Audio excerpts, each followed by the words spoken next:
Hey everyone, here we are again, yet again. We are here to talk about two sad cases, two missing children, very different circumstances. So, yeah, I'm still broken from the Michael Vaughan press conference last night. I can't get over that. I really can't get over it. But there are thousands of missing children out there. So today I want to give my attention to two cases. As I said, very different cases. Aspen Jeter's case has been going on since Thanksgiving Day. Well, it actually was discovered on Thanksgiving Day, but actually she's probably been missing much longer. So we're going to get into that. And then Athena Strand, she's been missing since about 5:30 p.m. 2 days ago. So she's from Texas. Aspen is from South Carolina. So I'm going to start with Aspen's case, but let's just give a couple of minutes for people to get in here. Let's see who's in the house. Sharon, hello. Buglove, you've got time to shower, wash your bedding and fold the laundry. You do. You've got time to do all the things because I put this... I actually gave you some notice. I gave you some notice. I didn't just pop up as I sometimes do. Hi, Holly. Sasha, hello. Hello. I got your PayPals, by the way. Thank you, Sasha. I always forget to thank people who send me PayPals, but I am very grateful for all the donations that I get and the things that people send me for Cassie and Tilly. I get big treat boxes and stuff, so I'm always grateful. Linda, you must never sleep, Linda. You must never sleep. 5:15 a.m. No matter the time, always here for lives. Dear me, all the way in Australia as well. Only grands. Yes, you got time to charge up. You definitely do. Helen's here in the UK, and Helen sends me gifts as well. Helen sends me hats, and I am very grateful for the hats. The latest one, I absolutely love it. Absolutely love it. When it's really windy, though, I have to be careful with it because it does tend to blow off. But when it's not windy, it's great. Rhonda, hello. Forensics lover. Lacey. Holly, a different Holly. Sherry. Oh, good. You just watched Cold Case Christmas. I've probably messed up doing a live so close to that being released. It does tend to mess up notifications when you put two videos out. It doesn't matter whether it's a video that's recorded or whether it's a live. It just all counts the same for the YouTube notification system. So when you put out two videos dead close together, you don't get notified. Like people won't got notified for this. But anyway, they'll find it. They'll find it. So I'm glad you're enjoying the series. So for people who don't know what I'm talking about, Cold Case Christmas is something I'm doing. It's a mini series. It's like an advent calendar. There's a different cold case every day from the 1st to the 24th of December. So today being the 2nd was episode 2. So there's 2 episodes for you to catch up on if you like cold cases. And the way that I'm doing it, I'm trying to be as diverse as possible. Some are missing persons cases that have just gone unsolved and they're just missing and no one knows what happened. Some of them are unsolved murders. Some of them are children, some of them are adults. I've got a couple of really old cases, as in the people are old. I think one of them that's going to come out in a few days' time, I think she's 93, an unsolved murder, 92 or 93. So I'm trying to be really diverse. I've got UK cases, I've got US cases, I've got a couple of Australian cases in there, I've got a Canadian case in there. So I'm trying to kind of hit the people who most watch my channel. There's thousands and thousands and thousands of cold cases I could have chose. You know, there's so many of them I could have chose. I was spoiled for choice, but I've got 24 episodes. So I'm going to cover quite a lot in that. So they come out every day, 6 p.m. UK time. So it's just going to be a standard time, whatever that is in your time zone. I think that'll be 1 p.m. Eastern, 10 a.m. Pacific, I think. So yeah, I hope you enjoy that over December and up until the 24th, up to and including the 24th. Mommy, Burlington Park, Gazelle. Who else have we got? Lady Di, Stephen, Nadge, Jenny, Susan, Angelia, yeah, Carrie, Shay, Cecile, Trixie, hello, Lotus Flower, Dragonfly Lady, Tamira, Mom's More 68, Jean, who else? Isabel, Brown Bear, Potter Mouse, Heather Feather, Trina, Cece, Shazza, and people coming in now. I could go on and on and on, but welcome everybody. So, as I said, someone else just finished Cold Case Christmas there. And Cassie's got a little video out as well. It's only 1.5 minutes. Cassie likes to keep her videos short and sweet. So, Cassie and Tilly both have channels. Cassie's is called Springers with Cassie, and Tilly's is called Miss Tillington. So Cassie's just put out a little video as well. So I'm spoiling you with content. But let's get into what we're here for today. So Aspen Jeter. I've been saying Jeter, and it's Jeter. So Aspen Jeter and Athena Strand, both missing little girls. Aspen is 5 and Athena is 7, missing under very different circumstances. So we're going to talk about Aspen first, and she's had so little attention. It's really sad that her case has had so little attention. I've not seen hardly anybody talking about it on YouTube. And even the news, like the press conference that I'm going to play you, it's only a short press conference, has only had like 300 views. And press conferences for missing people normally get loads of views. So her case just hasn't taken off at all. There are a few people who are really pushing it on Twitter, which I'm really grateful for. That's where I found the case, just people that I follow on Twitter, you know, constantly posting about her. So I've been aware of this case since her mother was discovered on Thanksgiving Day. And I did talk about her case a little bit yesterday, as I did with Athena's before the Michael Vaughan press conference, like that first hour. I came on an hour early so I could talk about these 2 cases. So Aspen's case, you know, I can't talk about it enough. We just need as many people as possible to know about it. So she lived with her mother, who's called Crystal, and her father, who's called Antar. And as I said, Aspen is 5. She's got disabilities. She's apparently non-verbal, and she's got mobility issues. So she's a very vulnerable little girl. So she lived with her parents in Orangeburg, South Carolina. Thanksgiving Day, the police turned up at Crystal's house for a welfare check.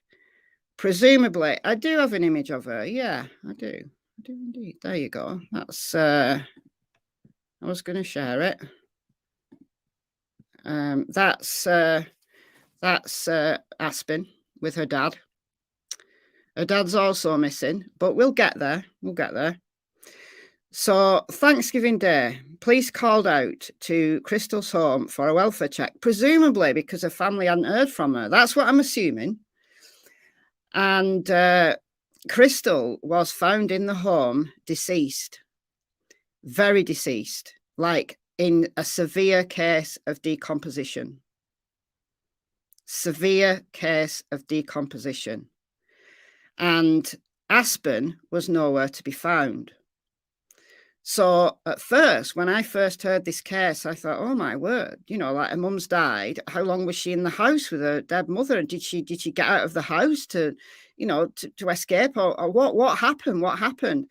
Anyway, over the last week, this really disturbing set of circumstances has arisen. And I'm going to play the press conference because the results of the autopsy are back, and Crystal, her case has been declared homicide. So manner of death is homicide. Cause of death is gunshot wound. She had a gunshot wound to her chest. So she was murdered. And Aspen is missing, but so is Antar, Aspen's dad. So the cops want to talk to Antar. They want to know what's going on here. Right, and they're missing. So I'm going to play you the press conference. There has been some sightings in North Carolina. So Trixie's just put up some details there of her, which I'll keep up while the press conference is playing.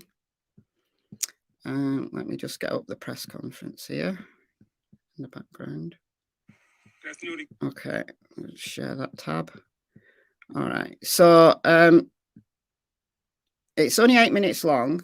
It's pretty short, but it gives us all the details I think we need to know. Right, so she doesn't look very old. She's 5. I don't know when that photo was taken. She might have been younger than that when that photo was taken. The thing is, people are sharing pictures of both her and her dad now because they're both missing, and it's very suspicious. It's very suspicious that he happens to be missing when his partner, who he was living with, has found very decomposed. So obviously been dead a while. They think weeks, and they've just gone. So it's not that Aspen's got out of the house, as I originally, like my first thought was, her mother's died and she's got out of the house somehow. But no, nothing like that. Nothing like that at all. Nothing like that. So this is now a missing child case, a homicide investigation, potentially a very complex one. And why people haven't picked up on this case, I've got no idea. Because this little girl is on the run. This very vulnerable girl with disabilities is on the run with her father. This is what it's looking like. This is what it's looking like, and has been for weeks. Now, apparently the last contact anybody had with the family was the 1st of November. No, she's always had disabilities. She's always had disabilities. She hasn't been seen. Like I said, the last time anyone had a contact with the family was the 1st of November. So Aspen has got lifelong disabilities. I don't know the specifics of her disabilities, But suffice to say, she's a very vulnerable little girl. So she's missing. Crystal, her mother, is in a severe case of decomposition, has been dead for weeks. At least 3 weeks. Or when was Thanksgiving? 24th of November. So at least 3.5 weeks. So I've lost Trixie Star's details now, but that doesn't matter. That's right. That's right. Antonio Jeter. The advice from the police is do not approach if you see them. So little Aspen, and I'll put her picture up again after the press conference, and I'll share some pictures of Antar as well. Don't approach him. Don't try to take Aspen, into your own care. Don't try any heroics. He may be armed and he may be dangerous. The police are not taking any chances. They are saying, do not approach him. Just call the cops. Right, call their local number, but if you don't have it, just call 911. Give the precise location, and that's your job done. Don't approach, don't try to be a hero. Just call the cops. Okay, we're going to play this press conference now. I'll go full screen and I'll mute out so that can all hear it. Okay. I've got an audio booster. I've got an audio boosting app. I don't know how well it's going to work, mind, because these press conferences, they tend to be really low audio and people can't hear. So this one, obviously, as it's pre-recorded, I'll be able to put the closed captions on. So I'll turn my audio up as much as I can. We'll see how well the audio boosting app works. And I'll put the closed captions on. So let me just do that right now, and I don't forget. Okay, so I am going to mute out and let this gentleman here explain the case to you. This press conference, it's the only one they've done, or at least it's the only one I can find. And this was Wednesday. So this was 2 days ago. So they did the press conference after they got the autopsy results from Crystal. Okay, right. Let's go with this presser. Again, first of all, I just want to say that this press conference right here would be very brief, just a little bit addition to the information that we sent out earlier today. With me up here is Major Rennie Williams, the Sheriff's Office, Chief Kenny Kinsey, and the Mr. Holly Jumper of the brother of the deceased in this case. We spoke with him earlier and given him our condolences throughout this incident, and we just want to make sure we keep the family informed of what's going on.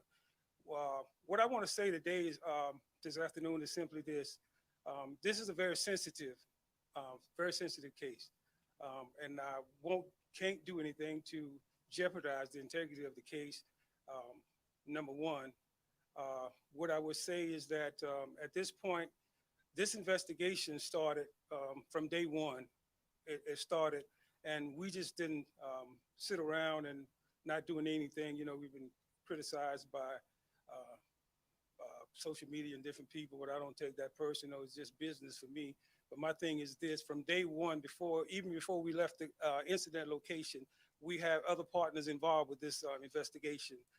SLED was involved, FBI was involved. We had U.S. Marshals Task Force involved, also agencies from North Carolina involved with this investigation.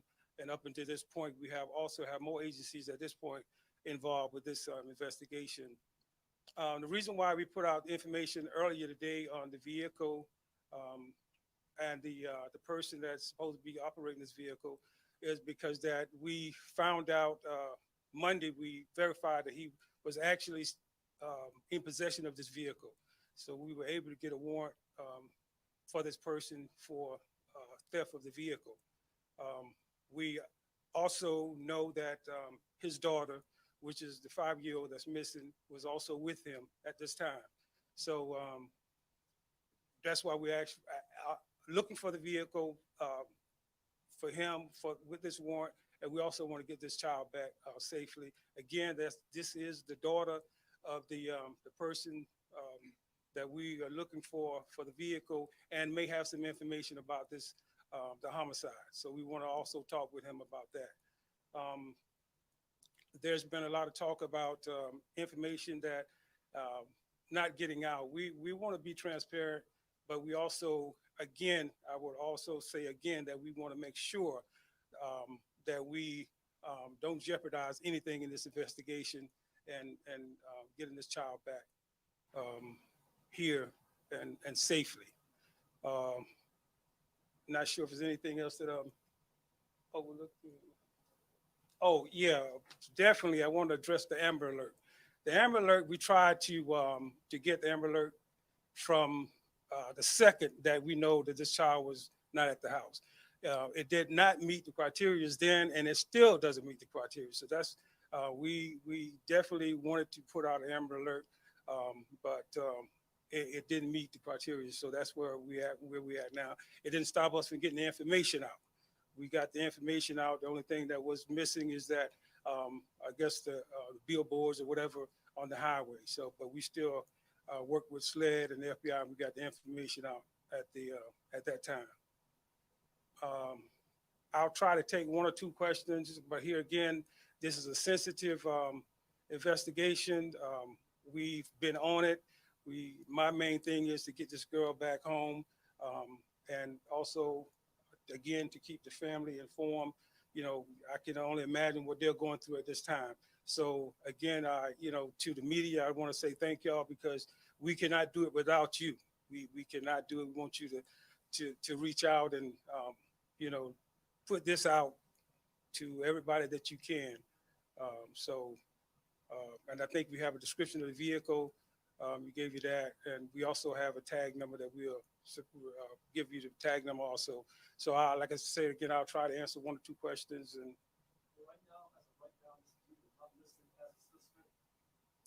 Mr. Jeter, right now we're looking for him in connection with stealing the vehicle, having possession of the stolen vehicle. Are there any suspects in this case? I know we don't want to say Ansar Jeter is a suspect, but are there any other people of interest? Well, this is fresh, early on investigation. At this point right now, we want to talk to Mr. Jeter about this investigation, and the investigation is kind of running different places, but right now we have nobody that we're naming as a main suspect. Do we have a suspect in Crystal Jumper's death? That's what I'm talking about. We don't have, no. So we want to talk to Mr. Jeter about that. And then you also mentioned that Aspen didn't fit the criteria for an Amber Alert. Right. What was the criteria? Well, first of all, he is the custodial parent of the 5-year-old, and at that point, as far as him, we didn't know that we had no idea that he was the one that, or positive could say that he was the one that had the child, and that the child, if he had the child, that the child was in danger because he was the one that was responsible for the child. And him not being a suspect in this case, so there's, and like I said, you know, we don't make up the criterias or the rules and regulations that we go along. We kind of just have to go along with what's out there. And like I said, that's the first thing that we wanted to try to do was put out an Amber Alert, because, you know, at that time, anything and everything would have helped. Can you confirm if you all are searching in North Carolina? Yes, we are. Have you confirmed that I leave that to the coroner's office too. We just got the autopsy results back on yesterday, and we just, you know, put out that, you know, was single gunshot wound to the upper body. But as far as the identity, I would let the coroner's office speak to that.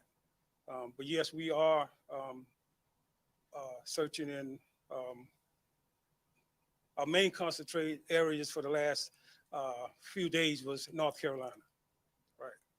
And we have our reasons for that, but I won't say at this time. And my last question for you all is, since the autopsy results did come back, did it show how long the victim had been deceased? No, it didn't show. Well, at this point, I'm not sure. The autopsy results wouldn't give us exactly how long, but from our investigation, I think it's been a few weeks. Yeah. So if I'm correct, you said that Aspen was in custody of her father. Is that correct? Was she visiting her mother at the time?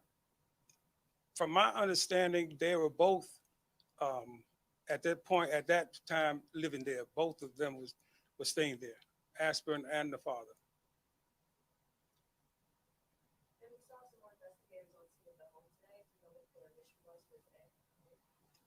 I'm not sure what they were doing today, but I know that we hadn't released the home yet, so we still have some other things going on around there. So, but we hadn't released the home yet. It's still been under our care, custody. And was Antar the primary parent or the primary caregiver? Who had custody, legal custody of that? I'm not sure of legal custody, but he was the primary person that was in custody of the 5-year-old. Yeah.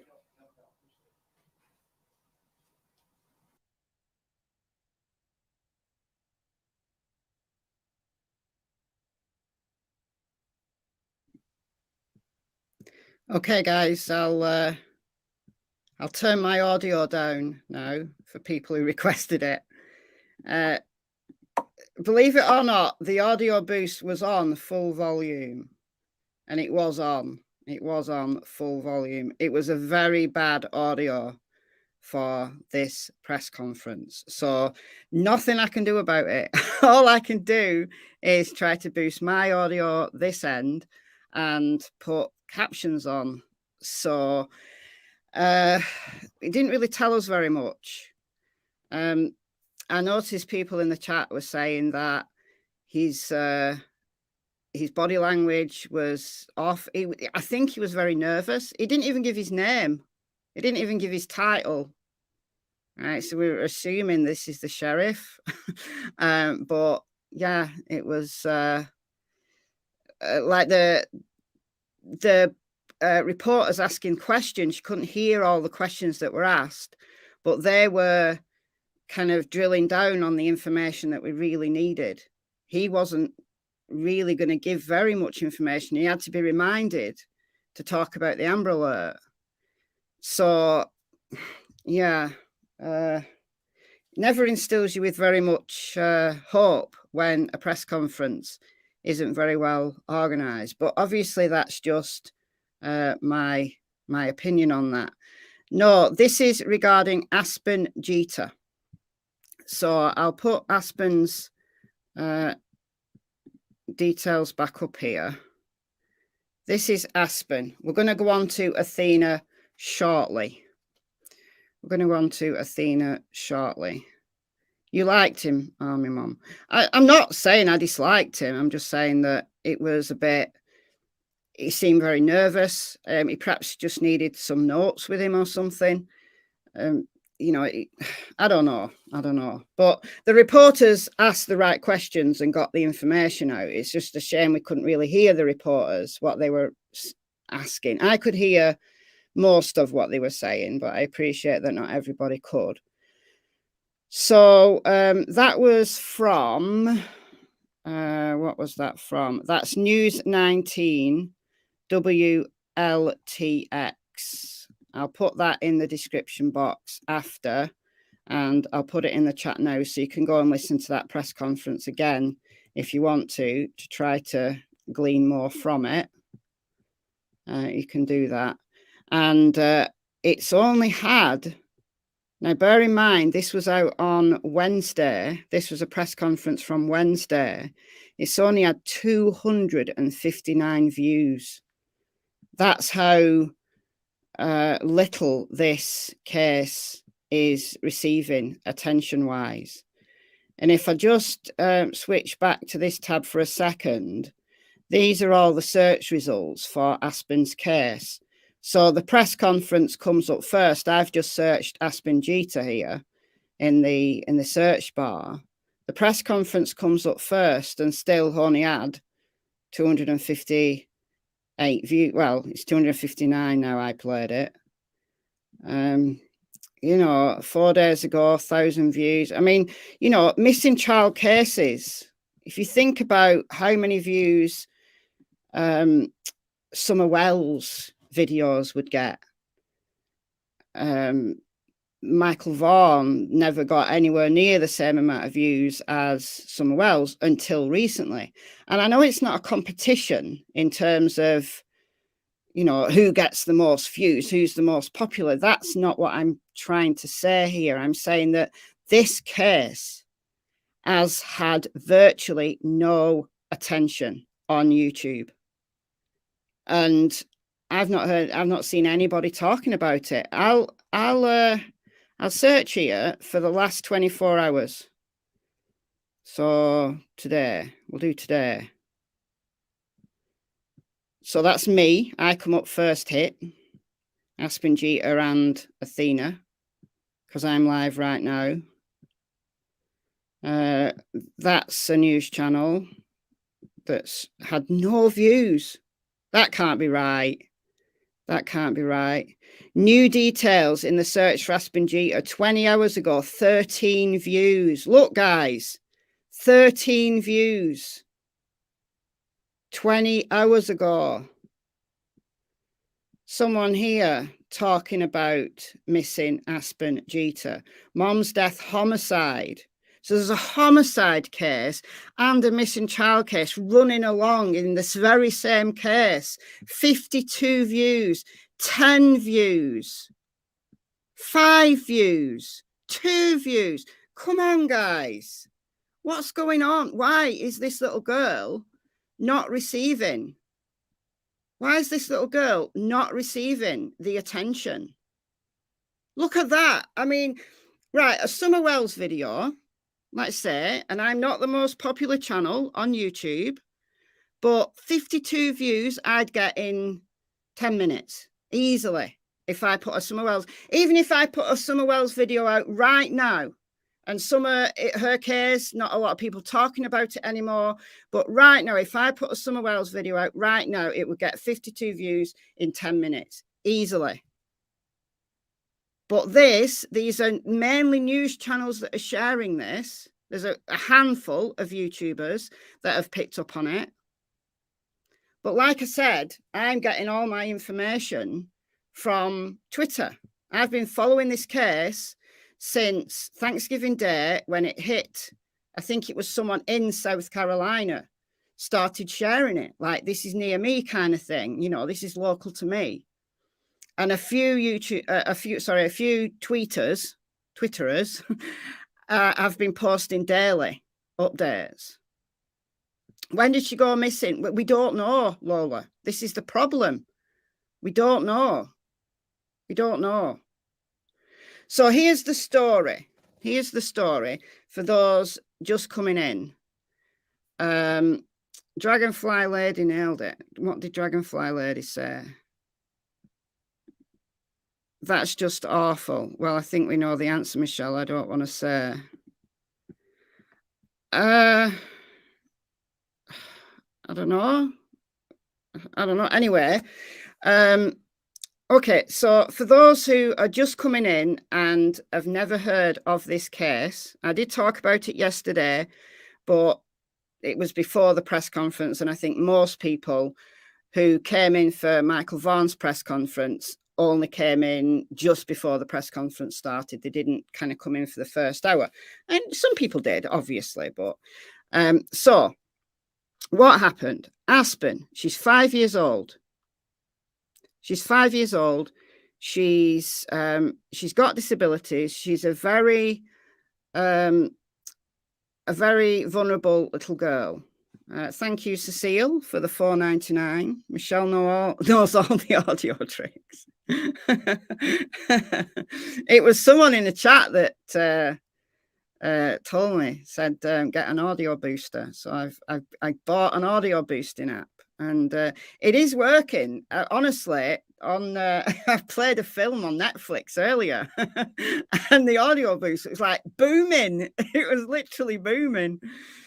So it does work. It's just that these press conferences are so bad. The audio's so bad on them. But anyway, so Thanksgiving Day. Aspen was, let's start right at the beginning. Aspen, 5 years old, vulnerable, got disabilities, don't know the specifics of her disabilities.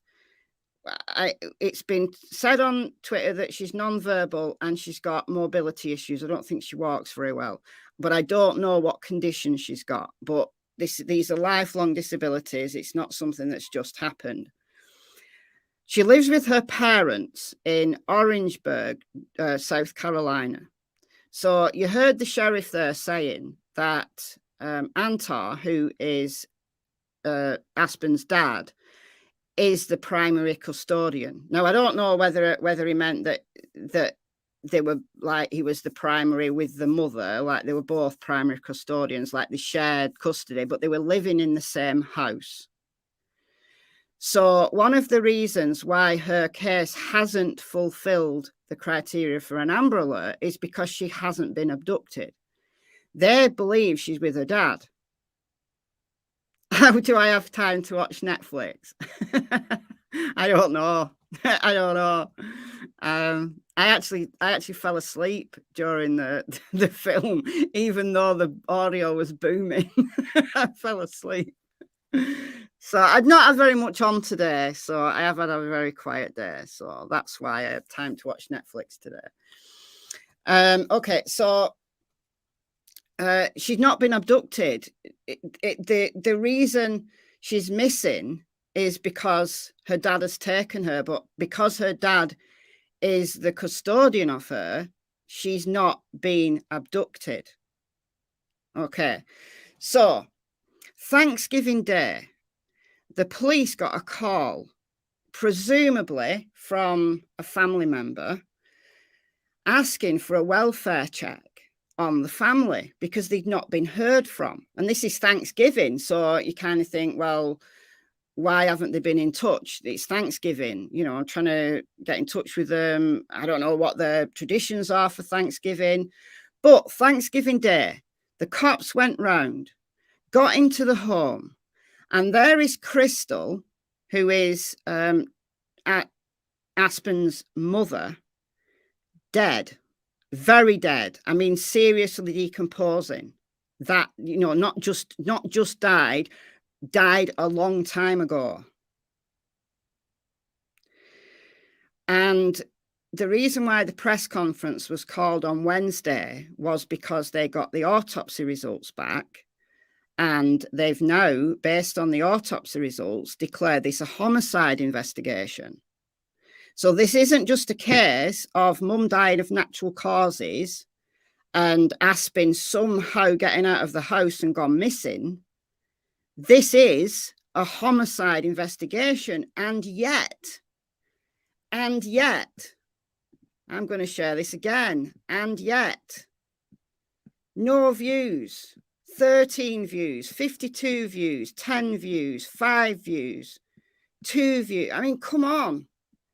A homicide investigation. I mean, I'm glad I've got 513 people in. At least, you know, you guys are listening to me talking about a case that nobody else is talking about. So why? Why aren't people talking about this case? Aspen is missing. She's not been abducted. It's believed she's with her dad, but she's missing. And her mother has been murdered. So the manner of death is homicide. The cause of death is a gunshot wound to the chest. So this is not a case where she died of natural causes. It's not been declared a suicide.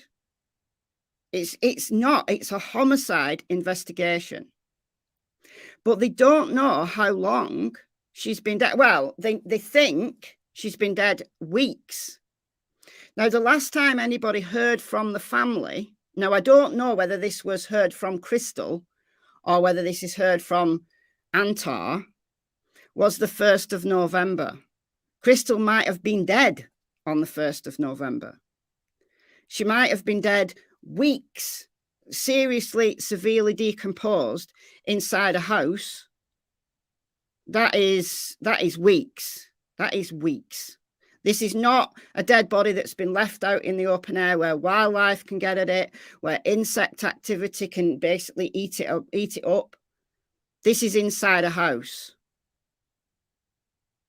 Right, that's great. Another channel is getting ready to report on it. Brilliant. Brilliant. How do we get this out there? We share.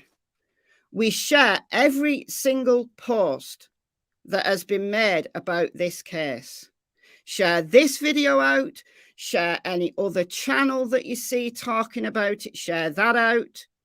Even if you just share it once on whatever social media you've got, talk about it in other chats.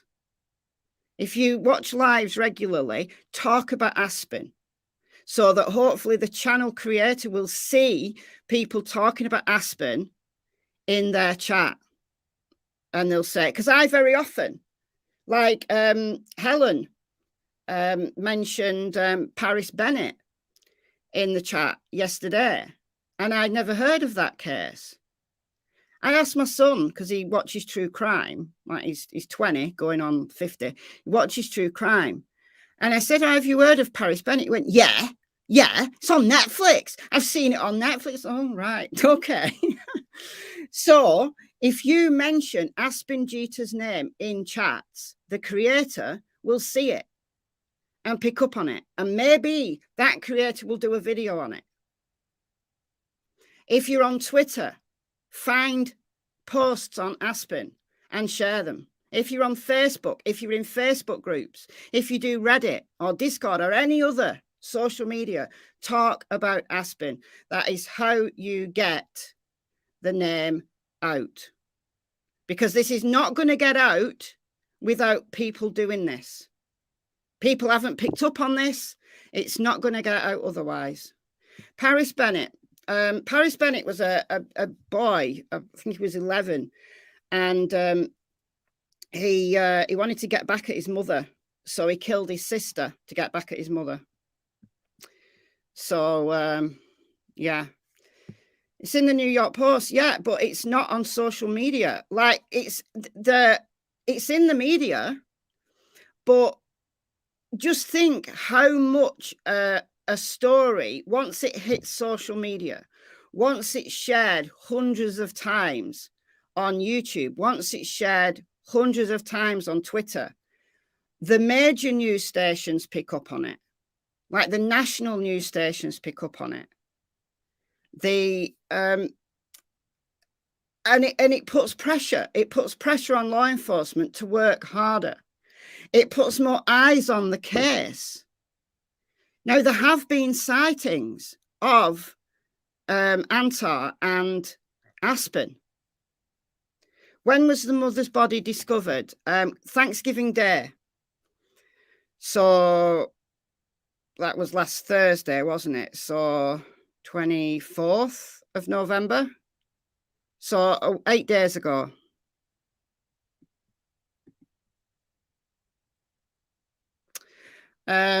Okay, so we'll have a look on Twitter. What's going on the latest on Twitter? There we go.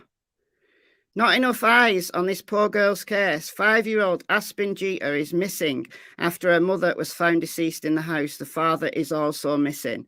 So Aspen, that's Crystal, her mother, who was found deceased. So it's in the New York Post. Now that is, when was this?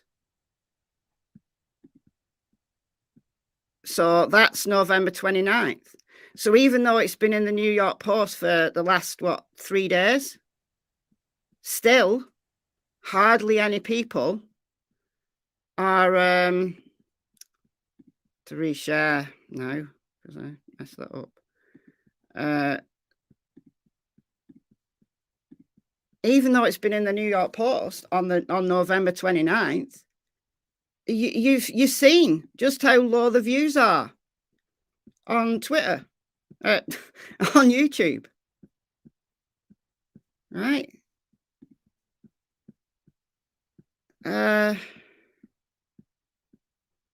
So deputies are now widening the search to North Carolina after surveillance footage showed what they believe to be Aspen and her father, Athena Jeter, in a department store parking lot. That's actually not new. That was a couple of days ago. I think it's just this news station here that is picking up on it. New details in the case of missing 5-year-old Aspen Jeter, who hasn't been seen since her mother, Crystal Jumper's body was discovered in Orangeburg County on Thanksgiving Day. That isn't true, actually. That isn't true. Aspen, anybody from the family, no one from the family hasn't had any contact with them since November the 1st. So Aspen and Antar could have been missing since November the 1st, or even before that. So this is Antar. This is who the cops are looking for. That's a good side profile of him and Aspen. And then that's I can't zoom in any further. That's a front profile. And they want to speak to him. They've got him. They've issued a warrant for his arrest, but not for murder, for stolen vehicle. Because the vehicle that he's using is Crystal's. So in Crystal's name, so they've kind of gone, oh, look, he's stolen a car. It's a reason to get a warrant out. Right? It's a reason to get a warrant out. So there's that. And the vehicle is... See, there's people sharing it on Twitter. Legacy's been sharing it a lot. Legacy's done a lot of work on this. So Thursday, a tip from a viewer led Wiss. I don't know. I think that's a news channel. Ashley Jones to what neighbours say is the home of Athena Jeter. Neighbours that spoke with Wiss said they believe Aspen is not in danger if she's with her father and described him as a dedicated caregiver. So this must be a home that he's known to frequent or a home that he owns. But they've not found him. They've not found him. So these are Antar's details. He's driving a blue 2015 Mazda. He's 5'7", 150-ish pounds. Last seen in Fayetteville, North Carolina. That's the sighting that that's where he was last seen. But that's an alleged sighting. All right, so there's reason to believe, like at the press conference, the sheriff did answer that question and said, yeah, they've reason to believe he's in North Carolina. So he's gone from Orangeburg, South Carolina, where he was living with Crystal and Aspen, to North Carolina. Now, I don't know whether he's got a home in North Carolina. I assume if cops went to a home that they know he owns or they know he frequents, then he does. So they're all sharing kind of the same news now. New details emerging after a press conference Wednesday evening, and an autopsy report said she was missing. Will I be able to get onto that? Yeah. Oh, look, I didn't even have to put my... can you see that? Yeah, you can. So father's home visited in search for missing 5-year-old. New insights from neighbours. So this is West Columbia, South Carolina. So this is not North Carolina, where there was a sighting. So you see, this is an alleged sighting in North Carolina. Reason to believe he's in North Carolina, but we don't know. So Aspen, 5 years old. Brilliant, Lisa. Lisa lives in South Carolina, but not near Orangeburg. It doesn't matter, because we don't know where this dude is. Sent a flyer to my small circle of peeps via text. Other locals can do the same. I live on state line with North Carolina. Brilliant. If you live in North Carolina or South Carolina or any of the surrounding states, share. Because if he knows that people are onto him, if he knows the cops are chasing him, what's he going to do? He's going to run further, isn't he? So as many eyes on this guy as possible. Now, look, the cops want to talk to him. He's not a suspect in a murder investigation. They said at the presser, he's not a suspect. There's a warrant out for the stolen vehicle. They just want to talk to him. They want to talk to him. Look, it looks suspicious. It does. It looks suspicious that there's a murdered woman who's been shot in the chest. A 5-year-old little girl's gone missing, but also her dad's missing as well. It does look strange, doesn't it? You can understand why the cops want to speak to this guy. So, Antar, turn yourself in. Just go to the cops. Say, look, I have permission to use the vehicle. They can't prove otherwise. You have permission to use the vehicle. You took Aspen on a road trip. You didn't know that Crystal was deceased. Just turn yourself in. Go and tell the cops what you just go and tell the cops. Just go and talk to them, right? Because if you didn't kill Crystal, Antar, the cops need to be on the trail of the person who did. I'm sure that you want your child's mother's killer caught. So Antar Jeter, go and turn yourself into the cops. Go and talk to them. Tell them what you know. Tell them how long you've been on a road trip with Aspen, because you've got the custodial rights to Aspen. They're not going to do you for abduction because you've got the custodial rights. They know you've got custodial rights, Antar. So just go and talk to the cops. I'm sure you want your child's mother's, your girlfriend, your partner, you want her killer caught. So go and do it. But Trixie Star is absolutely right that the police have said that Antonio Jeter may be armed. So if you see them, don't be a hero and go and confront him and say, "Oh, you're a murderer. I'm going to arrest you. I'm going to do a citizen's arrest." Don't do that. Don't play heroics. Don't be an idiot. Just call 911. Call 911. And let them know where you are, where they were seen, how long ago you saw them.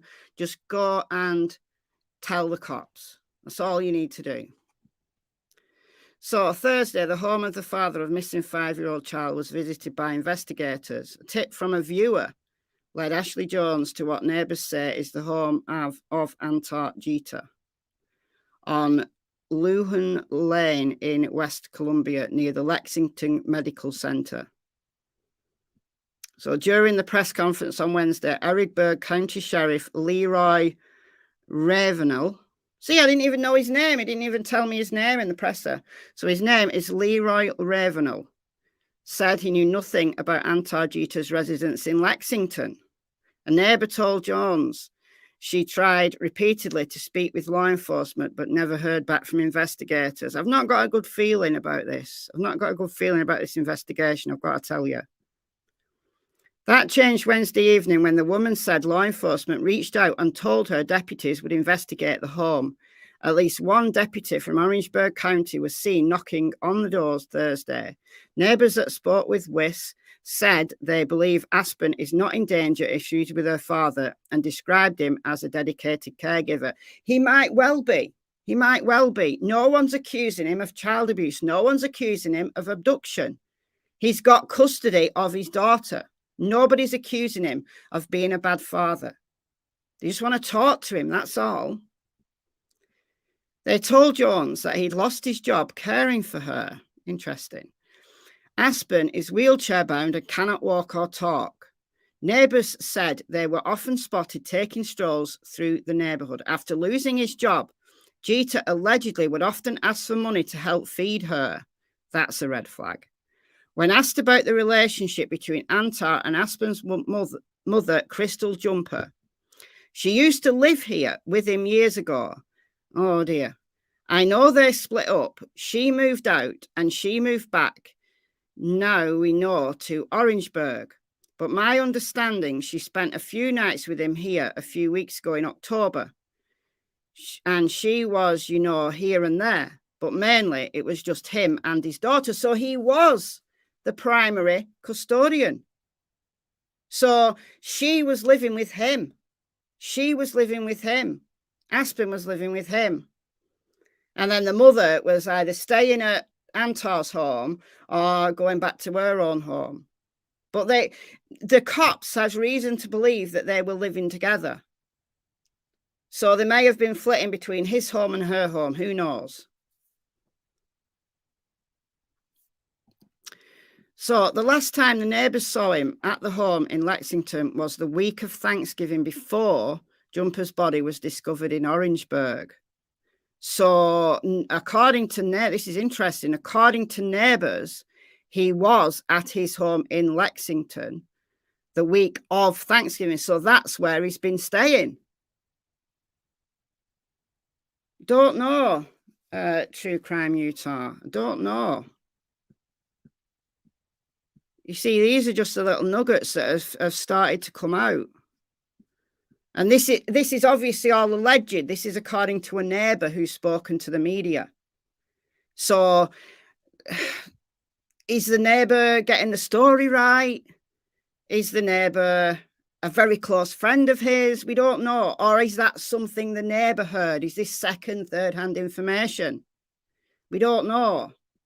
This is the problem with kind of hearsay and law enforcement not saying very much. So this neighbour told Jones she tried repeatedly to speak with law enforcement, but never heard back. So law enforcement reached out to her and deputies turned up on Thursday. So they told Jones. So this is a neighbour telling Jones, who's the reporter from this channel, WIS, said they believe Aspen is not in danger if she's with her father and described him as a dedicated caregiver. They told Jones he'd lost his job caring for her. Aspen is wheelchair bound and cannot walk or talk. So I'm assuming he was getting paid for caring for Aspen, but lost his job. I don't understand that.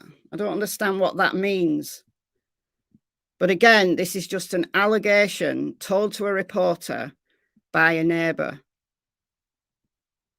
But he was seen, allegedly, alleged.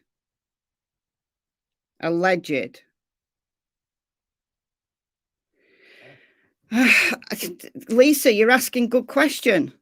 You're asking good questions here. So if Aspen lived with her dad, why would Orangeburg Ellie think she was missing from her mom's home? This is the thing. This is why Antar needs to go to the cops and say, look, I've been living in Lexington. I don't know anything about this murder. However, he was driving a stolen vehicle. He was driving Crystal's vehicle. I think that must be what it means, Bug Love, that he was a paid caregiver. I think that must be what it means. And maybe the mom took over the job. Maybe.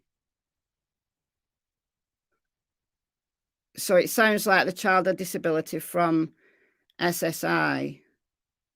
So in the UK, you can be paid as a caregiver. So if you've got doesn't matter who that family member is, it's not very much. You don't get paid very much.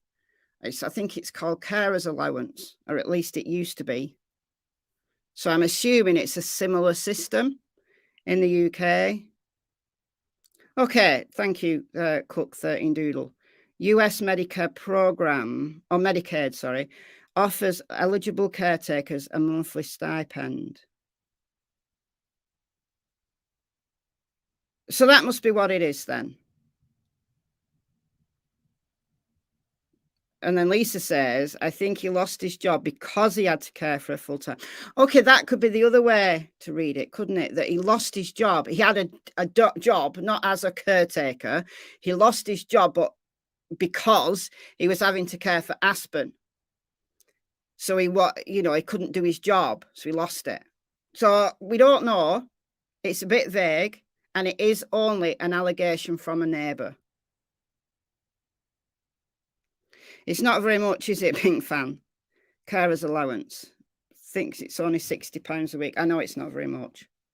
Not very much at all. Okay, so we don't know. Antar might have a very good reason to be living with Aspen in Lexington and know absolutely nothing about why Crystal was murdered. But he needs to go and talk to the cops. So the current timeline, November 1st, last time Crystal Jumper was seen alive. So she was seen on November the 1st. So she was dead for 3 weeks, at least 3 weeks. November 24th, during a welfare check, deputies discovered Crystal Jumper's body inside her home in Orangeburg County. Aspen was not inside. November 25th, the public was asked to assist in locating Aspen. November 28th, an incident report revealed Jumper and Jeter were living together and did not get along. So this news channel has dug in. There must be an incident report, a police incident report, stating that they were living together, which is why the cops believe they were living together, because they'd been called to an incident. Well, was it a domestic violence relationship? I don't know. The report also said she'd been shot. Because when the autopsy report came out, there'd already been, a day or two before, there'd already been speculation on Twitter that she'd been shot. And then the autopsy report came out and it was declared a homicide investigation. Then November 30th, officials identify Athena Jeter as the one believed to be with Aspen. And that's all we know. That is literally all we know at this moment. That is literally it. That is all we know. So there is Aspen, 5 years old, believed to be with her dad, Athena Jeter. He's 5'7", weighs about 150 pounds. There's been a sighting in North Carolina, but in Fayetteville, North Carolina, but he has a home in Lexington, South Carolina, and neighbors believe that they saw him the week of Thanksgiving.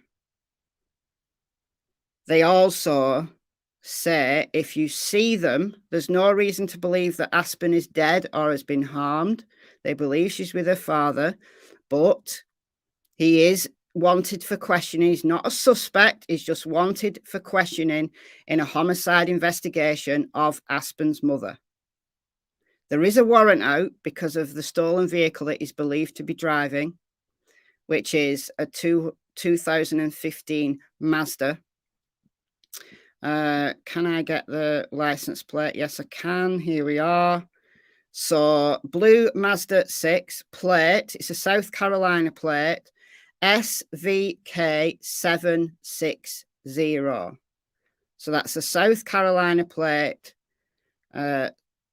SVK760. And that's the vehicle right there. I know it's only a small picture, but I can zoom in a little bit more. That's the car. So this is Athena, 5'7", about 150 pounds. This is Aspen. She's 5 years old. She has got disabilities. She's likely to be in a wheelchair. And that's a good photo of her there. But Athena is believed to be armed. Do not approach him.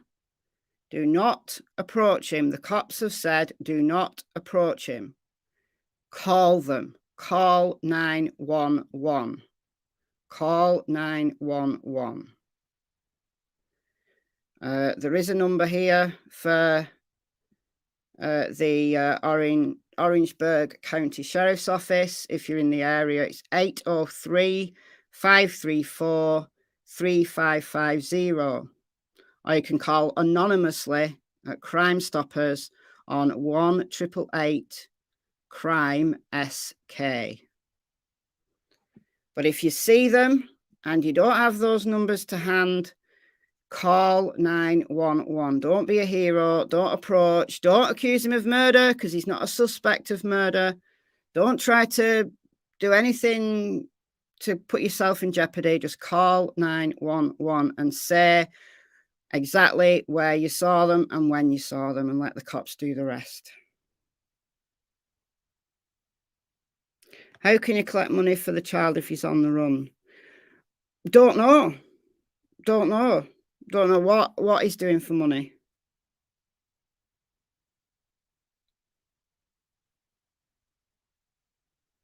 How in the world was he spotted the week of Thanksgiving, but Thanksgiving Day, Mom already deceased for weeks?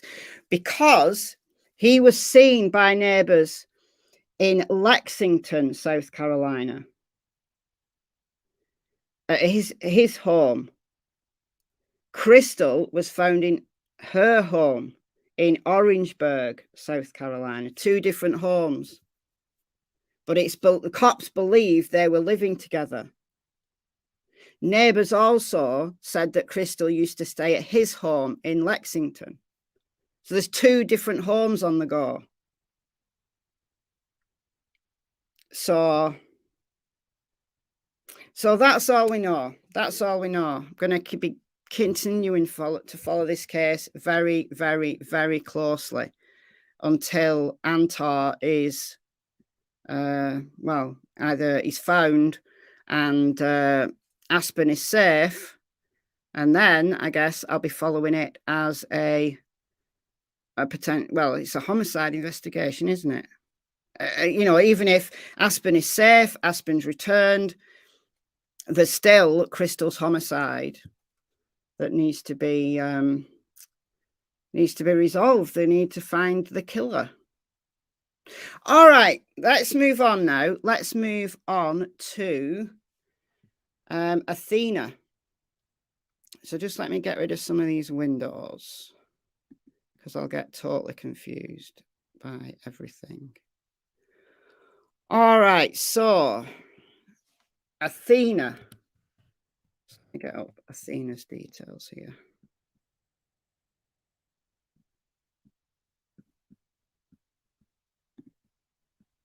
Let me find a good photo there. Okay, that's a good photo, right? Okay.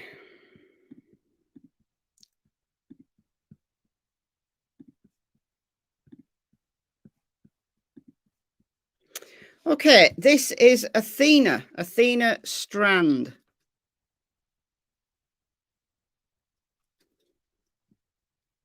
Just one more question on Aspen. Why was she in a wheelchair? I don't know what her condition was. She was non-verbal, had mobility issues, and it's neighbours who said that she was wheelchair bound. I don't know what her condition is. I don't know whether she was having ongoing treatment or whether she was born with a disability. I don't know. Okay, so Athena Strand. So Trixie's put up her details here. She's 7 years old. She was last seen at her father's house in Texas. This is Paradise, Texas. Wise County, Paradise, Texas. Her father's house, where she was living with her father and her stepmother. So her father, who I believe is called Jacob Strand, he went on a hunting party. So he had left that afternoon. This is 2 days ago, November 30th. So the afternoon of November 30th, Athena's dad, Jacob, I believe he's called Jacob, went hunting. It's been alleged that he wasn't hunting that day. He was going to travel overnight and then hunt the next day. So when I spoke about this case yesterday, some people asked, you know, how long he was hunting, how long he was away for. I don't know the answer to that, but it's been alleged that he was only hunting the day after, but he was traveling. And I believe he was with his dad, Athena's granddad. But again, that's just alleged. That's just what I've heard. So the information that came out initially, which I shared yesterday, was that stepmom had gone into the shower. And then when she got out of the shower, Athena was nowhere to be seen. That is not true. That was confusion. You know, it was just a brand new story. People started sharing it. And allegedly, that was a different occasion. And that was with biomom, not with stepmom.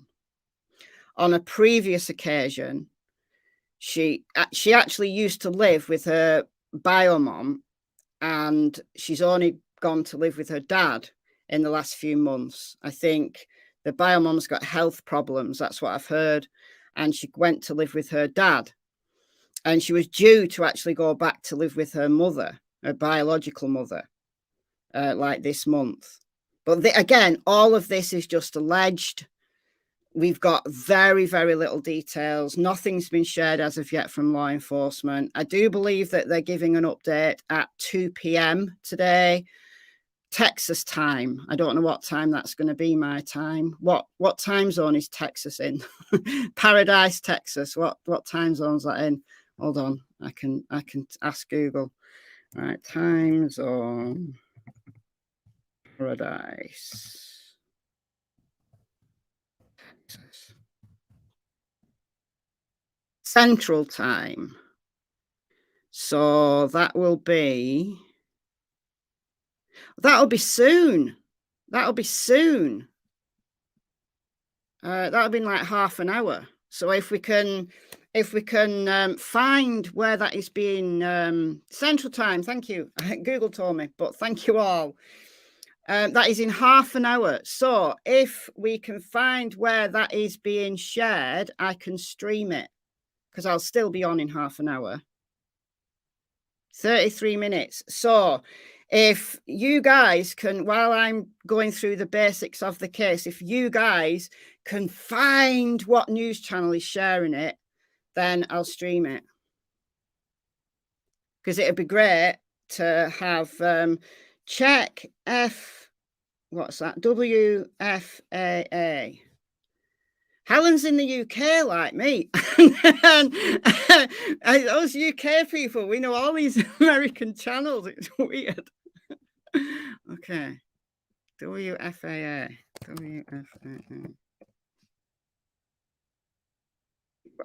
Are we talking about on YouTube, or are we talking about on, because they've got a YouTube channel, or are we talking about on Facebook, or where? Okay, so likely WFAA Channel 8 ABC Local DFW channel. All right, okay. Can I find one with great audio? Do you know what? Probably not. Probably not. It's probably another presser with really rubbish audio. Website, right, okay. I might have to put my good old VPN on, which is fine. Access denied. Watch this. Watch this. You think you're going to deny me? Well, I'm going to go to New York. I'm going to go to New York and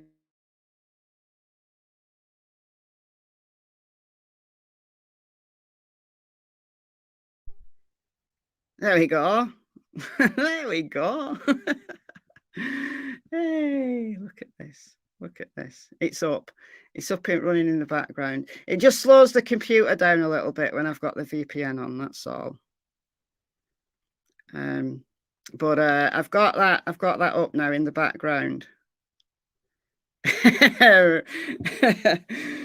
Oh dear. Anyway, so back to Athena.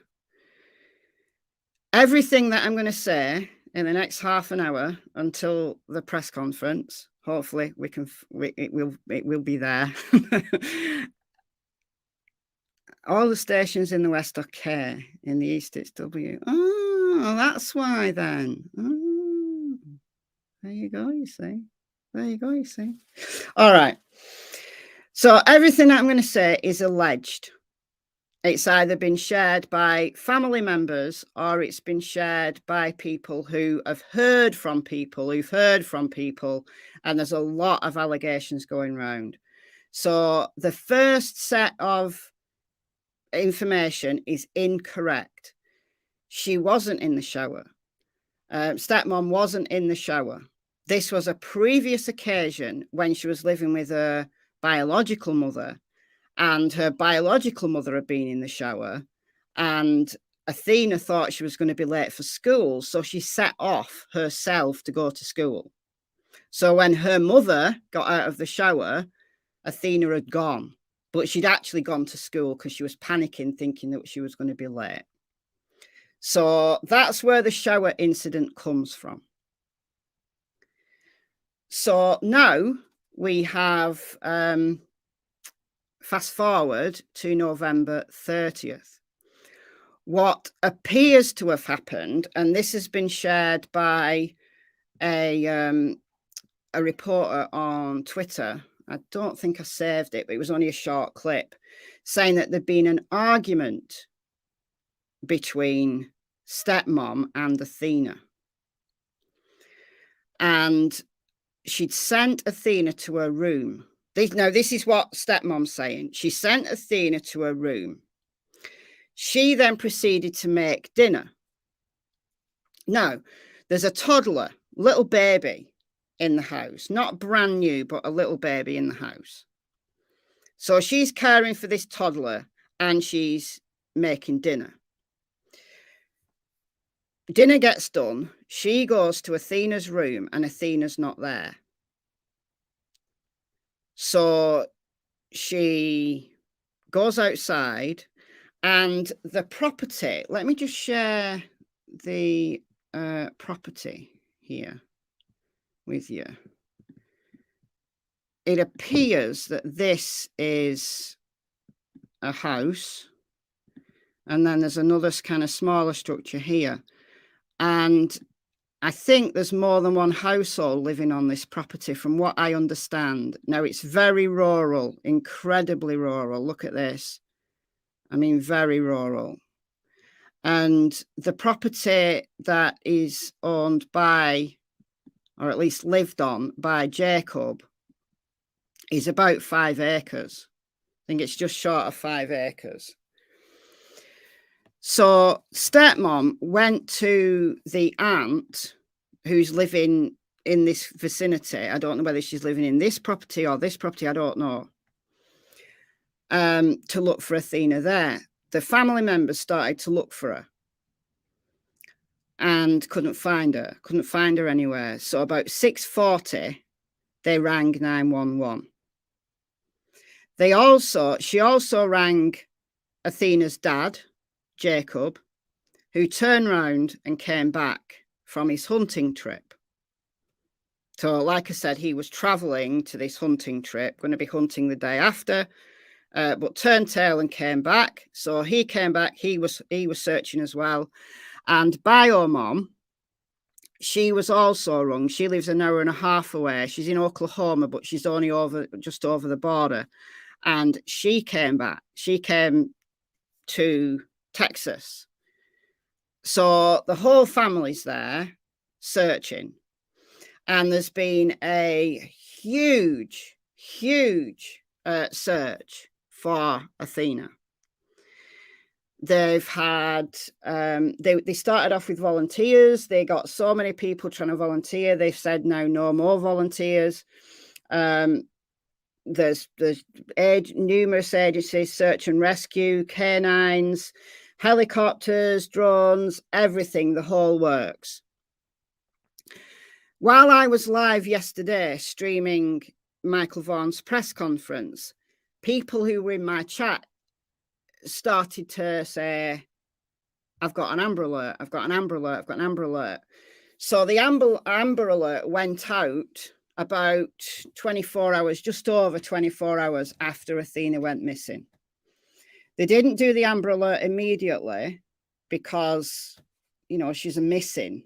And given the rural nature of this place, you know, you kind of think, well, if stepmom's story's true and there was this argument and Athena was sent to a room and then she's got out somehow without stepmom seeing, then the main priority is searching the woods and searching neighbors' properties. And you know, these are very spread out properties. You know, this property, I don't know where the property lines are, but it's just short of 5 acres. I looked on a property kind of detail thing.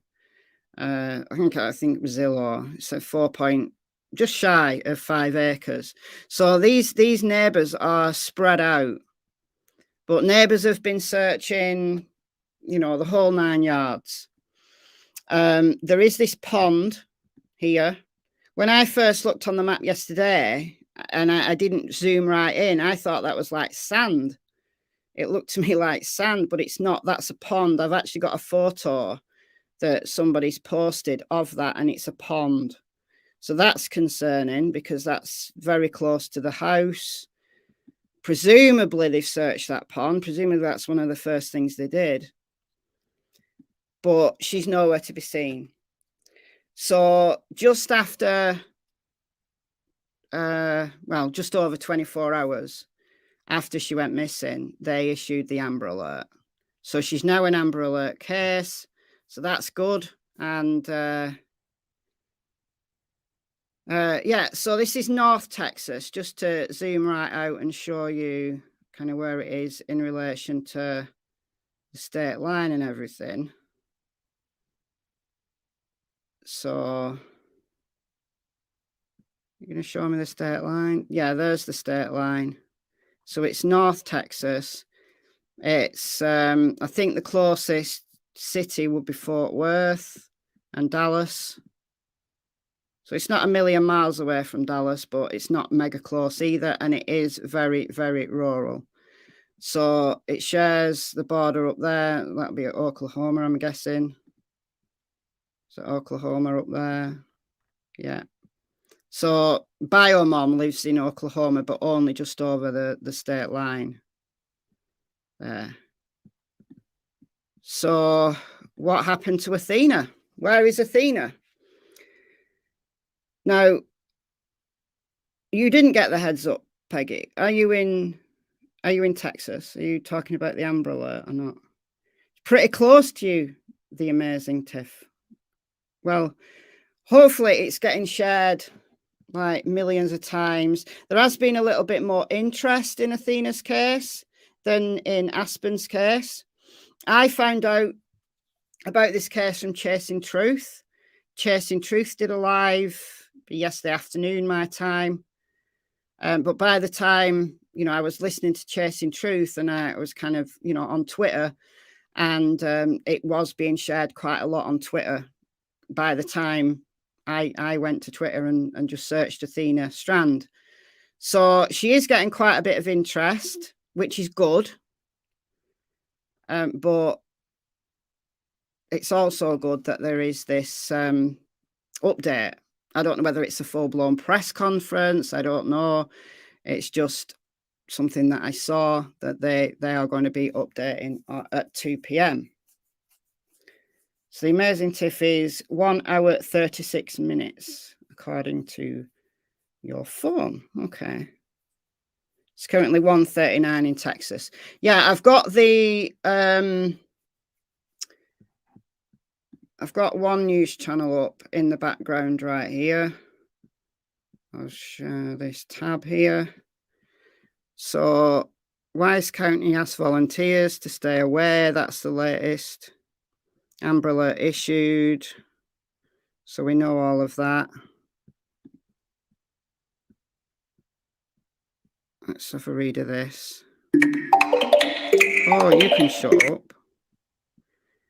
So Wise County, Texas, as crews continue to search the missing 7-year-old Athena Strand, the Wise County Office of Emergency Management is asking people hoping to volunteer in the search to stay clear of the area. They just were inundated, I think, but that's good. That's good. But now the Amber Alert's out and there's reason to believe that she's been abducted, then yeah, they're not going to want volunteers. I mean, you know, the first port of call, you know, the first night, it was dark, already dark by the time she went missing, is to find her. So as many boots on the ground as possible. But once an Amber Alert goes out and they've got reason to believe that there's a crime involved, then they don't want volunteers tramping all over a potential crime scene. They really don't, do they? At this time, we will not be utilizing volunteers. Okay, it's a large-scale incident without being requested to offer help, blah, blah, blah. It's just, the best way to assist in finding Athena was to share and respect the information posted by official sources only. So she was last seen Wednesday evening near County Road 3573 in Paradise. So I've already shown you exactly where she lives. There'll be an update Thursday evening. The Wise County said both the stepmother and father are cooperating. I did see, though. Where did I see it? Where did I see it? Hold on. Oh, I've turned Twitter off. That's annoying. I definitely saw the 2 p.m.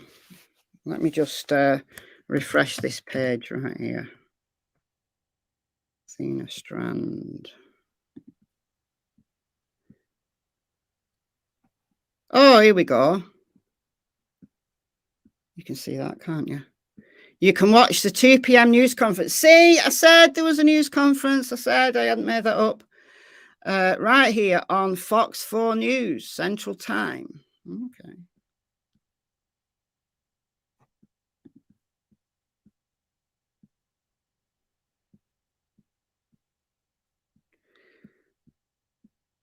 It annoys me. So we can watch it right here. Where? So I've got two sources now. I've got Fox 4 and I've got W whatever that other one is. I've got that up as well. So I've got two sources now. So Kathy's saying Fox 4 News at 2 p.m. Good stuff. All right. All right. While we wait, I want to share some social media with you because it's got a bit crazy. It's got totally crazy, seriously crazy. Now, these are public posts, so I'm not doxing anybody by sharing these posts. These are public posts. So this is Athena's biological mother, Maitland Presley Gandhi. So she's just pleading, please help find my daughter. You're missing. I mean, she's such a beautiful child. She could be one of those child models, couldn't she? She's such a beautiful child. And then we've got, there's so much nonsense going on that this is a response to the nonsense. I'll show you the nonsense in a minute. You know the kind of nonsense that I'm talking about. Please remember, Athena is a very real, very loved little girl, and her mama misses her very, very much. And mama's number one wish is to bring her home. Please continue to search and keep an eye out for Athena Presley Monroe Strand. Mommy and Daddy and her whole family will do absolutely anything for Athena. So as I said, she's not been living with her mother for the current time. She was living with her mother.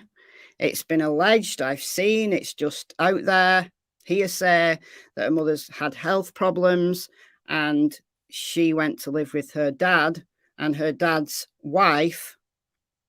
Her dad, I believe, is called Jacob, but he doesn't have a Facebook profile. And then stepmom, who I'll show you in a second, does have a Facebook profile. And the amount of hate that's on her page right now is astonishing. Now, look, I don't know what happened to Athena, but neither does anyone else. But I don't know. But anyway, Athena is still missing, and we are now over 24 hours. Thank you to my wonderful family and the large support from the Wise County community. We are continuing our search. I ask that everybody pray, pray, pray more. Continue to pray. Never stop praying. I cannot live without my baby, and I need her brought home safely to me. Athena didn't walk away or disappear on her own. We will not give up or stop until I have Athena back. I feel like there is a hole in my heart and half of my soul is missing. An Amber Alert was issued earlier today. Please do not give up on my baby. We're not. No one's giving up on her. No one's giving up on her. Thank you to everybody supporting messages and calls. If anyone sees Athena or finds Athena, please call 911. This is Athena.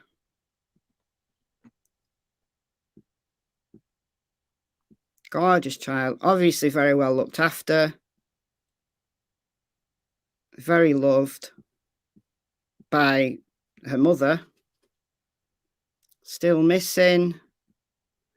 She shared the dad's home. That's why I was able to find the exact property. Again, this is a public profile. I have not doxed anybody. This is there in the public.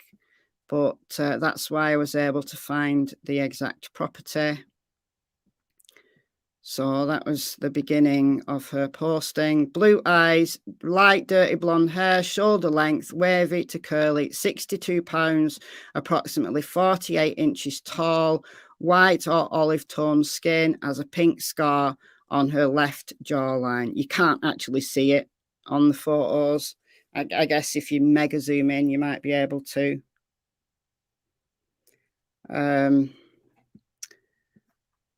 But there's no hate being posted towards Maitland, thankfully. Unless she's just deleting hate comments, I don't know. But the hate comments are coming to Lizzie Ashley Strand. This is stepmom. Now, she's only posted once. And honestly, I don't blame her. Now, she obviously was in care of Athena. I understand. She was she was caring for Athena at the time she disappeared. I get it. I do get it. And she's stepmom. So all, people are always going to look at the step parent, whether it's stepmom, stepdad, they're always going to look at the step parent, especially if that's the last person to see the child.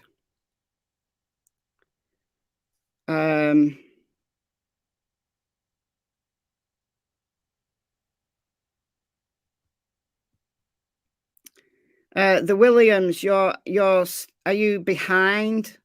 I think you're behind because you're still talking about Aspen. That's okay if you're behind. It's okay. So yeah, the Athena Strand press conference is in about 10 minutes. It is. I've got 2 sites up. I'm on it. Don't worry. There's always that last minute panic, like, where is it? Where is it? Where is it? But yeah, I wonder now then about Kyron. I think the case was a stepmother. Kyron is a different kettle of fish altogether. Kyron's case, I'm going to say I think the stepmom did it, but I don't know. I don't know. I really don't know. He could have walked at her school himself. He could have walked at her school himself. I don't know. He's been gone so long now. Is it 10 years, Kyron? So did I. True Crime Utah. Ran off a lot at that age. Usually hid in the trees and watched brother and sister looking for me. Yeah, so did I. However, it has been said, and again, everything that I'm saying here is hearsay. It has been said that Athena didn't like the dark. So we don't know that's as fact. We don't know that's true. But apparently she didn't like the dark. So her bio mom saying that she wouldn't have wandered off on her own possibly could be true, because it was dark. It wasn't a sunny summer's afternoon. This was dark. It was cold. So this is winter. It's cold. Cecile, there was a comment or two about that. Could she be trying to find her bio mom? Possibly. And I think that's maybe a logical suggestion, that she had an argument with her stepmom and said, right, I'm leaving then. I'm going. And she's walked off, not realizing how far it is, not even knowing what direction it is. And something bad's happened. It's quite possible. But people are ripping Lizzie apart. And I don't know why. Because we don't know anything yet. Right? They don't like the fact that she said one of our kids are missing. I don't understand why that's a problem, saying one of our kids are missing. Because one of their kids were missing. I don't get it. One of our kids are missing. Athena Presley Monroe Strand. If anyone has seen her or knows of her whereabouts, please call the police station or call me. She's given her number. It's a public post. She needs to change her number by now. She was last seen at home in Paradise, Texas, Wise County, about 5:30, November 30th. If anyone has any information or just anything, please contact us. This post, it's the only post she's made. I don't blame her. Has had 2,000 comments. And I would say, I've not read all 2,000 comments, but there's some horrific comments in here. I mean, just so bad.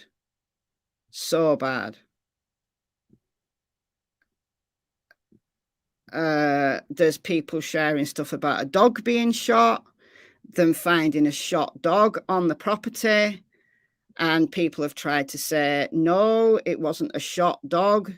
It was a dead dog. There was a dead dog, but the dead dog was on another property and it wasn't shot, and just a whole bunch of stuff, that's being said. I joined a Facebook group dedicated to her, and I'm going to have to leave it because there's nothing in it except vitriol, and we don't know anything yet. This is the thing, right? It could be that there's some foul play gone on. It could easily be that there's some foul play gone on, but we don't know anything yet. We don't know anything yet. So why does this happen every single case? Every single case, even if there's absolutely no information, it's, oh, that person looks dodgy. Somebody said something about Lizzie's eyes. Her eyes look bad or evil or just what? Come on now. Look, if I came out almost day one in Quinton Simon's case, And I said, I don't usually do this. I don't usually go in for the parents. I don't usually blame the parents straight off. But I said, I'm going to make an exception because I think Leilani did it. Leilani or Daniel did it. It didn't pass the smell test even the first time round. It didn't. It just didn't. Quinton's did not. So if I think, as this case progresses, that the parents did something, stepmom did something, dad's hunting trip was a lie, if I have reason to believe that's the case, I will say so. Right? I'm not support the parents no matter what. I'm not support the parents even if I secretly think they're guilty. No, not at all. However, this is brand new case, only 2 days old. And there's thousands, literally thousands of comments already blaming the parents, or blaming the stepmom particularly. Thank you, Cecile. That's very kind of you. Double duty today, Michelle. Thank you. Yeah, absolutely. Double duty. Thank you for the kind donation. So kind. People donate. It pays for my time, you know. Oh, it's just mind-boggling. Mind-boggling. And look, we don't know. All right, we've got 4 minutes to this presser. So let's see if I can find where it might be. For the time here on Fox 4 News. Thank you. From football, soccer, to football. The other football. No, TCU is preparing for... that's not it, is it? So Fox 4 News doesn't look like it's going to be a goer. Wise County to give update.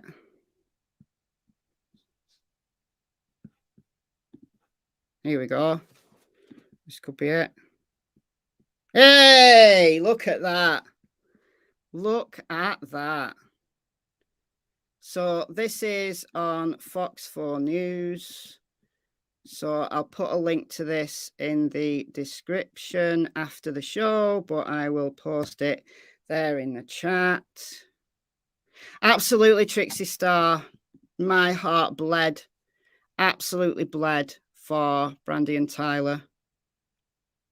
Absolutely. There was no way that those parents were... No way that Brandy and Tyler never thought, even suspected that they did anything. Just a cursory glance at the timeline, if nothing else, made it very clear that there was no way Tyler could have done anything. No way. Right, I'm going to get rid of some of these windows because I have the VPN on, so it will slow things down. All right, so that is live. So, oop.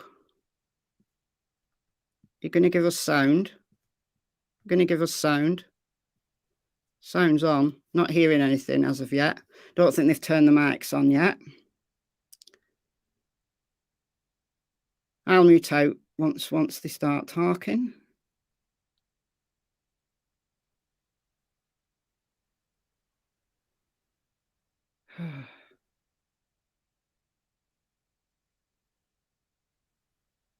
Helen, you put a post on the Facebook group this morning, but forgot to add a trigger warning. I think just about everything in that Facebook group should have a trigger warning, but it's true crime, isn't it? You know, there's a lot of nasty details that we deal with.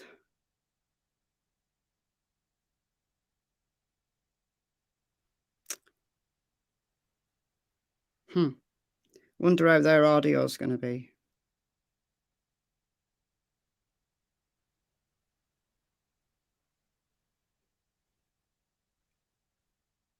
Probably bad.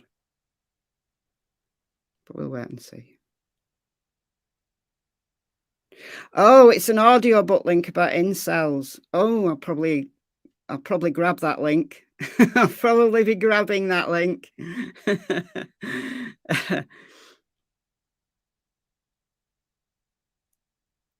Yeah, do your camera check. There we go. Good afternoon. There's so many microphones here. I don't have any place to put my stuff. Maybe I can show. All right, I'm going to move out now, guys. Everybody ready? Just 1 second. I'll wait on KRLD.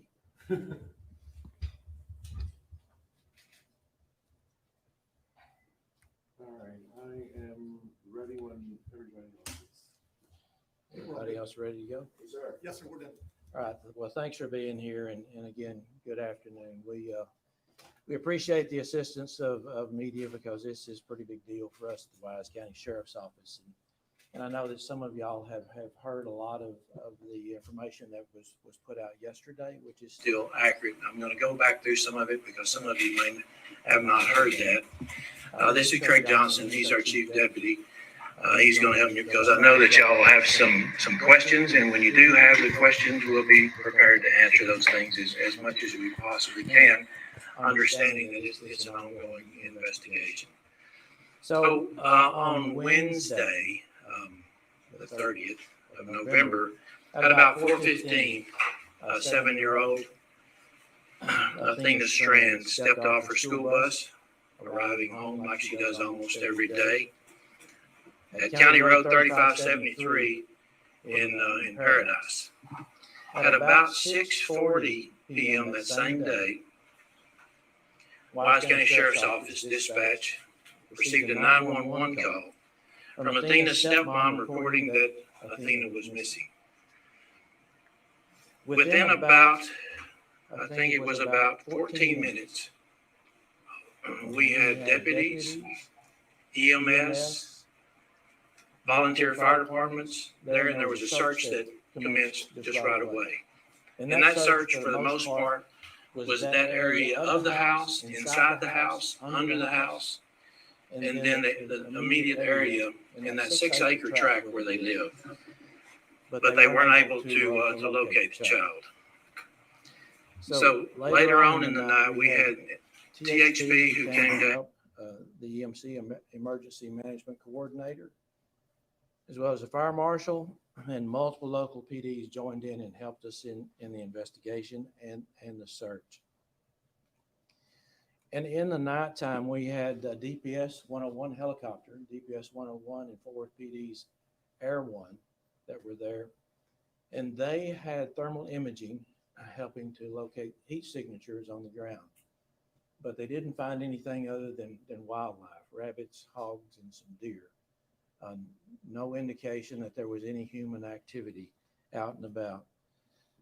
Local law enforcement, as well as Rescue One, Search and Rescue One, had their canine teams, and those canine teams worked throughout the night in the darkness until the early morning hours, trying to pick up a trail. They picked up a short trail that just kind of circled around the house and then headed back over toward 2123. 2 different dog teams ran that track out, but still, we didn't find Athena. So at about 4:30 that morning, we gathered up and decided, okay, we're going to shut it down and be back at first light just yesterday morning. So yesterday morning, we were all on scene at 7 a.m. as the sun was coming up, and we started the search with mostly law enforcement, Highway Patrol, Sheriff's Office, Texas Rangers, DPS, CID. And that search didn't prove to be effective as well. We ended up with about 200 volunteers from the citizens around here in Wise County. Came forward and wanted to do something to help. So with the help of our EMC, we were able to coordinate and get those folks on tracks and on search patterns so that we could cover that six acres and cover it well. We had so many volunteers, and they were I guess mostly helped by law enforcement along the way. They were walking shoulder to shoulder through the brush, but still it was no luck. From the very beginning, this was it's 2 nights ago. It was a search accompanied by an investigation. A search accompanied by an investigation. But we are now transitioning to an investigation accompanied by a search. The investigation itself is the responsibility of Wise County Sheriff's Office. We are being assisted, and thankfully so, we're being assisted by the Texas Rangers, DPS CID. We're being assisted by local PDs, the U.S. Marshals, and the FBI. The FBI is helping us with digital resources and investigative support. And so we're asking the citizens, if we could, we're asking the citizens that if they see anything, if they know anything, that they would either call the Sheriff's Office, 940-627-5971, and report that, or the FBI office, 972-559-5000, in hopes that we can get some more information that will get us to the point that we could find Athena. It's heavy on our minds. Many of us have gone without sleep. So we're asking for the public's help and the media's help. And we also would ask that if you would put the information out to the citizens who live in that area, and we've talked to the Wise County Messenger already about this, that when they get home in that area, please go out and look at the outbuildings, look inside the outbuildings and your barns, look through the brush, and just search your acreage that you have so that we can have that peace of mind that she's not in another place that we have not looked. The search is continuing. It's more of a spotted search now instead of the kind of grand search that you saw yesterday with all of those citizens. So with that, we would be glad to take questions. Mr. Sheriff, has the family been previously known to the Wise County Sheriff's Office? Have they had previous calls to this house? To my recollection, we've had no calls to that house, Andrew. So, no. Any other questions? Why is it transitioning to investigation and not search? Well, it's been search and investigation.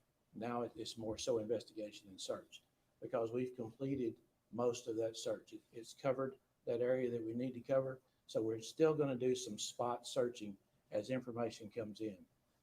And as normally the case, the investigation then becomes the forefront because we've got a lot of people to interview. We've got the digital information that we need to be going through. So that takes up the investigative time. So we're spending more time now on the investigation than we were with search. Do you have reason to believe that foul play is involved and or was issued at some point? Yes. When you didn't do that initially? No, we actually did. We sent it out to DPS right away. And I think DPS must have some parameters on that so that they wait until there's some reason for cause or concern. And obviously there's reason for concern when the child has not been recovered in about 24 hours. So they put that out, and it doesn't necessarily mean we expect foul play, but we do understand that could be a possibility. Can I add to that, Sheriff? Yes, you can. Will you step up by those microphones? And please identify yourself as well for all of us. Thank you so much. I'm Craig Johnson. I'm Chief Deputy, Wise County Sheriff's Office. To add to what the sheriff was saying into your question, the transition is in part due to the over 300 now people, men and women in different groups that volunteered because we were able to cover a vast amount of area, talk to tons of people more quickly than we would have without them. So we were able to go through a lot of different areas and aspects of a search type incident looking for Athena very quickly, check and recheck. And so now the mechanics of the situation, the investigation dictate that we keep moving into this next area. But largely it's due to the good work to the women and men who volunteered their time and came out and really looked hard. Can you please explain what the next steps are? You mean that there's no searching, now it's Well, it's not just an investigation. As the sheriff said, it's transitioning to an investigation with a search. Leads still are being followed up on as they come in, from leads that are developed via law enforcement or leads that are phoned in from different citizens or groups. But if we've checked and double checked and triple checked all of the things out in a typical grid search area, like what you largely saw yesterday, then we have to keep looking, we have to keep digging and following up on every lead. And it wouldn't be necessarily productive to have 300 people staged waiting to go search here and here and here and here. Are you still asking volunteers to stay away from the scene and let law enforcement do it, or are you accepting the help of volunteers now? We're asking that they stand down at the moment. There are some folks that come and volunteer. That is great. However, we struggle right now, again, thanks to the good work that was done yesterday by the 300 plus people on where to direct them. Could you speak to the experience that either the office or you as individuals have with missing children, what that experience could play into and how maybe those instances have played out in the past? Well, our chief deputy is retired from Grapevine PD. I'm a retired Texas Ranger. Been working in law enforcement since 1974. I think he's got about 30 years in law enforcement. I'm coming up on 50 years in law enforcement. We have encountered those investigations on many occasions. We find that if we solicit the support of the citizens as well as the other agencies who bring some expertise that we don't have, we're going to rely on them to make sure that we get everything done so that we can find out what happened to Athena, hopefully find her and bring her home alive and well. But again, I say that it's all about the possibilities, and we've got to look at everything. Sheriff, can you talk about conversations with the family? We know there's a couple different dynamics, mom from Oklahoma, stepmother and biological father here. Can you give us some insight as to how they must be feeling or conversations with them? Both sides, the mother and the stepmother and the father, they have been very cooperative. The investigation, the interviews have been conducted by our Texas Ranger, our local Texas Ranger, and one of our investigators. And it has gone very well. We've got information that the first information that we had was, and for it may still be accurate information. The information that we had at first was that the mother and daughter had a little bit of an argument, which is not unusual for a 7-year-old and the stepmother. And the stepdaughter got upset. Athena got upset, and she walked away, as she has done in the past. But they expected she would come back, but she did not come back, and we obviously have been unable to find her. Sheriff, where was the father during all of this? The father was on his way to a deer hunting trip in South Texas, and she called him, and he turned around and came back. He was somewhere south of Fort Worth when he received that call. Some of the neighbors told me that Athena, was to be going to Oklahoma back to her natural mother, and that was to have occurred right about now. Is that so? We have been told that. I'm not sure that it's so. Our investigators are at the front line. They may have a different idea on that, but we have been told that, and we do believe that probably is true, but we're not absolutely.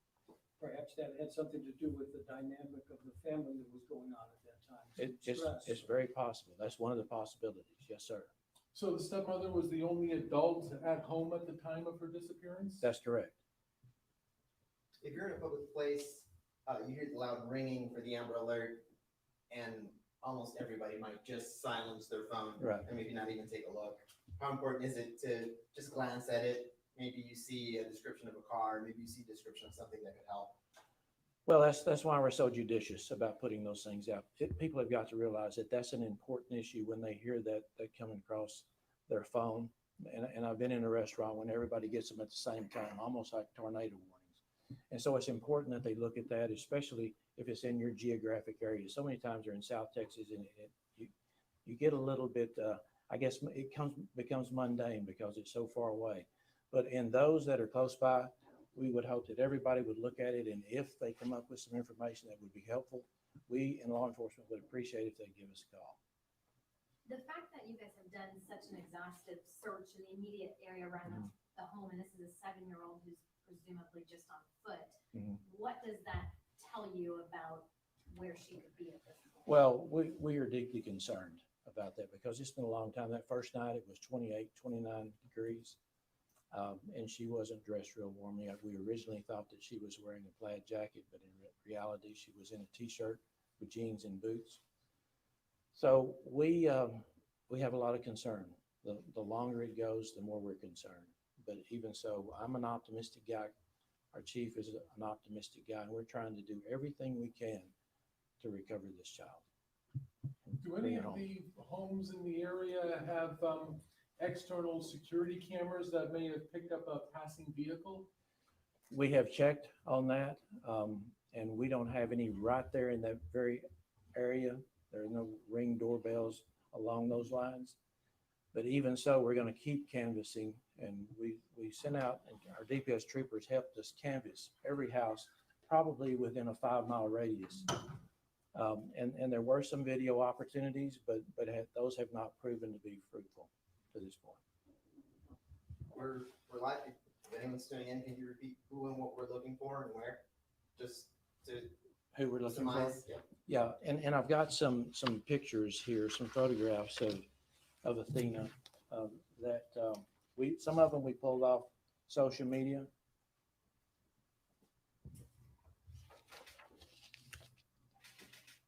So we'll pass these out to y'all before we leave. So that's Athena. She's 7 years old. I don't know exactly, Craig, do you know how tall she is? I do not. She's first grader, I think, as I was told. I think I saw that she was 4 feet tall on her mother's social media. Could be. Okay, thank you, Andrew. Other questions? Are there particular pieces of evidence that you all might be looking for? We saw officers walking the side of the road some distance away from the home. Looked as though they were looking for something that might have been thrown out of a car or whatever there might be on the side of the road. Craig, you want to come and take that question? Behind the microphone. To directly answer your question, any item of evidence is what those officers or deputies or troopers or volunteers would have been looking for. Anything that might have suggested that Athena might have been there or something associated with her might have been there. Anything we can find to help narrow down the who, what, when, where, how, and why of the investigation is what we're looking for. It might be a footprint, it might be a shoe, it might be hair, it might be any number of things. But as physical evidence goes, sometimes you just don't know what it is until you find it at times. You mentioned the, of the outpouring of community volunteers. What would you say to people? I know there's still want to help out in some way here locally. Those who want to help, they can still check in with us at the First Baptist Church in Cottondale. Our EMC is there to put their name on a list, and in the event that we do need some help, we encourage them to come on back so that we can do some more searching. But right now, we ask that those citizens at home, they check their own property. Even if they're within 20 miles of that area, let's just look at the property, see what's in your barn. Some of the people may not have been in their barn in a while, look in their vehicles. So we ask everybody to do that, especially those who are in the vicinity. Brian, did I answer your question? Do you have any registered sex offenders in that vicinity? We do, and we have made contact with all of them, and that's one of the reasons the U.S. Marshals were assisting us early on. And thus far, that's produced no reason to believe they might be responsible. Not at this point, no, sir. But still, it's on the table. There's a possibility, but we don't see that as a direct lead right now. Anybody else? Any questions? Thank you all so much. We appreciate y'all being here. And if you would like the photographs here, we would be glad to pass some of these out. In fact, we'll just put them up here. I'll put them over on this side, and you can pick up one if you'd like to. Deputy, your last name is Johnson, Johnsson? Yes. Thank you. Yes, Chief Deputy. Thank you so much. And so just for a quick recap, they have not found her. She's still missing. That's good.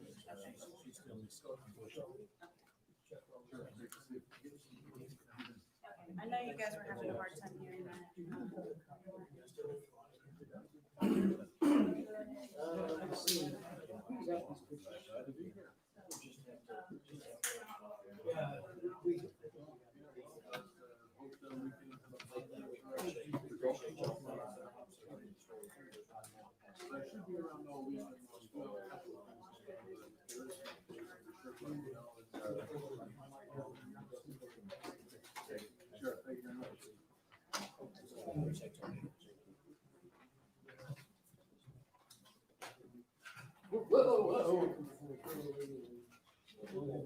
Darn near made off with someone's equipment here. Who's it? Is that you? Thank you.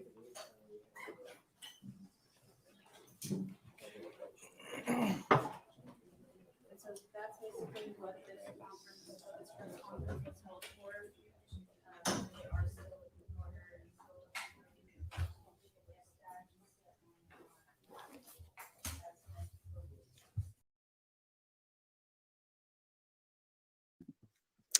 Okay, so I thought that was very useful. Thought that was very useful. We had a lot of information there. So to recap, the things I took from it was, whoa, yeah, right, Leanne, whoa. I always like to leave it on a little bit after, just see if you can hear any hot mic moments, but no, I think they were packing up. So what I took from it was they got the call and the cops were there within like 14, 15 minutes. So very quick. Athena was missing from about 5:30. So she'd been missing just over a day, just over an hour by the time the cops were called. Yes, she was in school that day. She'd got off the school bus as normal. She'd had an argument with her stepmother. They don't believe that that's unusual. The parents and stepmom are cooperating. They've had interviews with the Texas Rangers and they've all been cooperative. So Athena had an argument. They expected her to come back. Now, I'd heard that she'd gone to her room or she'd been sent to her room. And then when stepmom went to find her, she wasn't there. But it does concern me that it was dark by the time, even by the time she went missing, it would have been dark. And given the amount of searches, I mean, it's astonishing. Like, I've been looking at pictures and there was just masses of people waiting to get sent out. As of, I think, probably mid-afternoon yesterday, they'd covered over 5 miles, like, you know, thoroughly. You know, I don't mean cursory, I mean thoroughly. And then they've had helicopters, drones, search dogs. Apparently a dog did pick up a scent, but that would be obviously the case because she lived there. So if Athena's scent wasn't there, I would be very worried. If a dog didn't find a scent at all, that's very worrying. But Athena lived there. So the problem with live scent tracking dogs when someone lives on the property is that the dog's unsure which scent to follow, and they'll generally pick the strongest scent. But if that strongest scent takes them in a direction and it just happens to be strong for another reason, then they'll lose that track.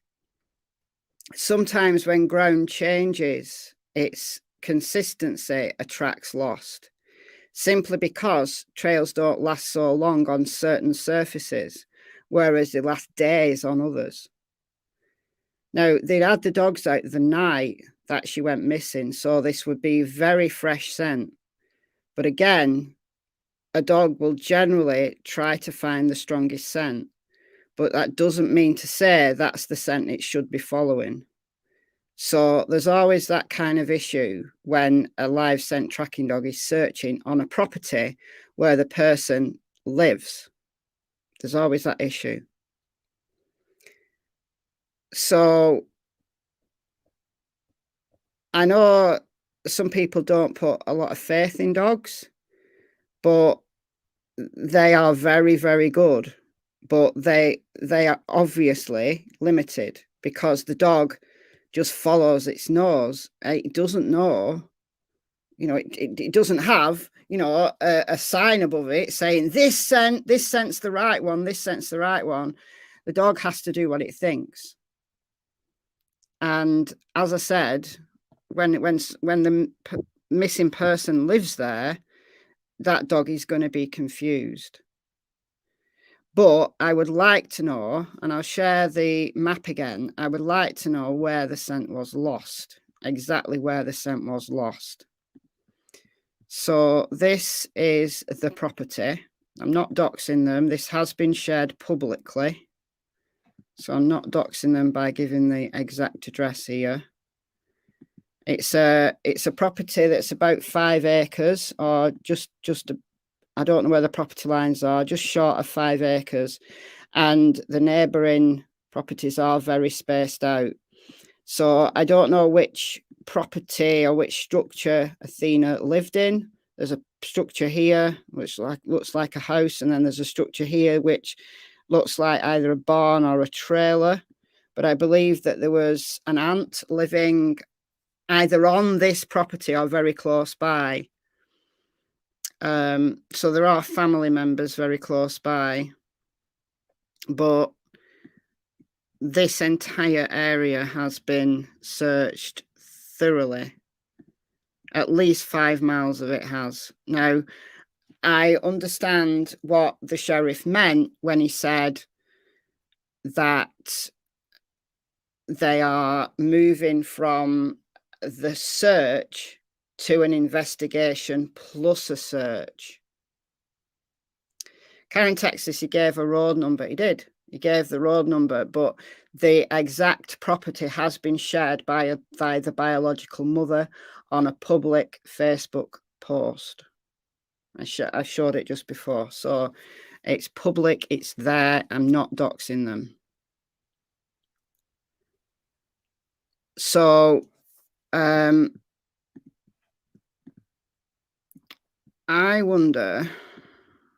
wondering whether,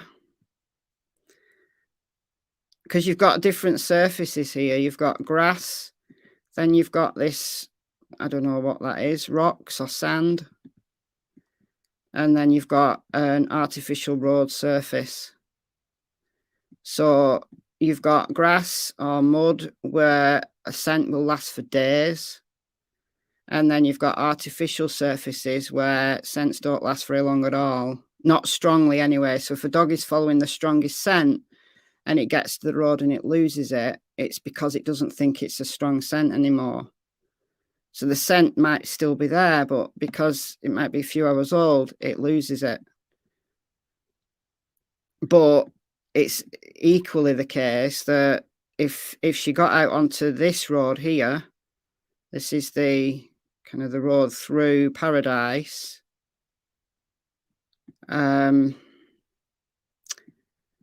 She could have been picked up by somebody. She could easily have been picked up by somebody. Even if she, if she was in a bad mood with her stepmom and she either tried to walk to her biomom's house. It's very close, very close. That pond is incredibly close. It's not far at all. If she lives in this or this, then it's a short walk. But I am hoping that pond has been searched. I'm hoping that's one of the first things they did is search that pond, because it would be incredibly easy for a child wandering about in the dark to fall in that pond. But if she's had an argument with her stepmom and she's tried to either go to her biomom's house, which is an hour and a half drive away, or she's tried to follow her dad. She might have even tried to follow her dad, because he said her dad was just short, just south of Fort Worth, which is just down here. Fort Worth is just down here. So he was driving to a hunting trip in South Texas. They're in North Texas. So he was south and was able to come back, just turn around and come back. So he'd obviously not been gone that long, presumably. So in a 7-year-old's mind, you know, she's thought, my dad's not been gone long, I'm going to go and find him. I don't know. I'm just speculating with that. I'm just speculating, but I don't know. How far is an interstate? There, I think, would be the 287. Is that an interstate? They are literally in the middle of nowhere. You've got this road here, 114. I'm guessing that that's the interstate. You've got the Oklahoma border, which is here.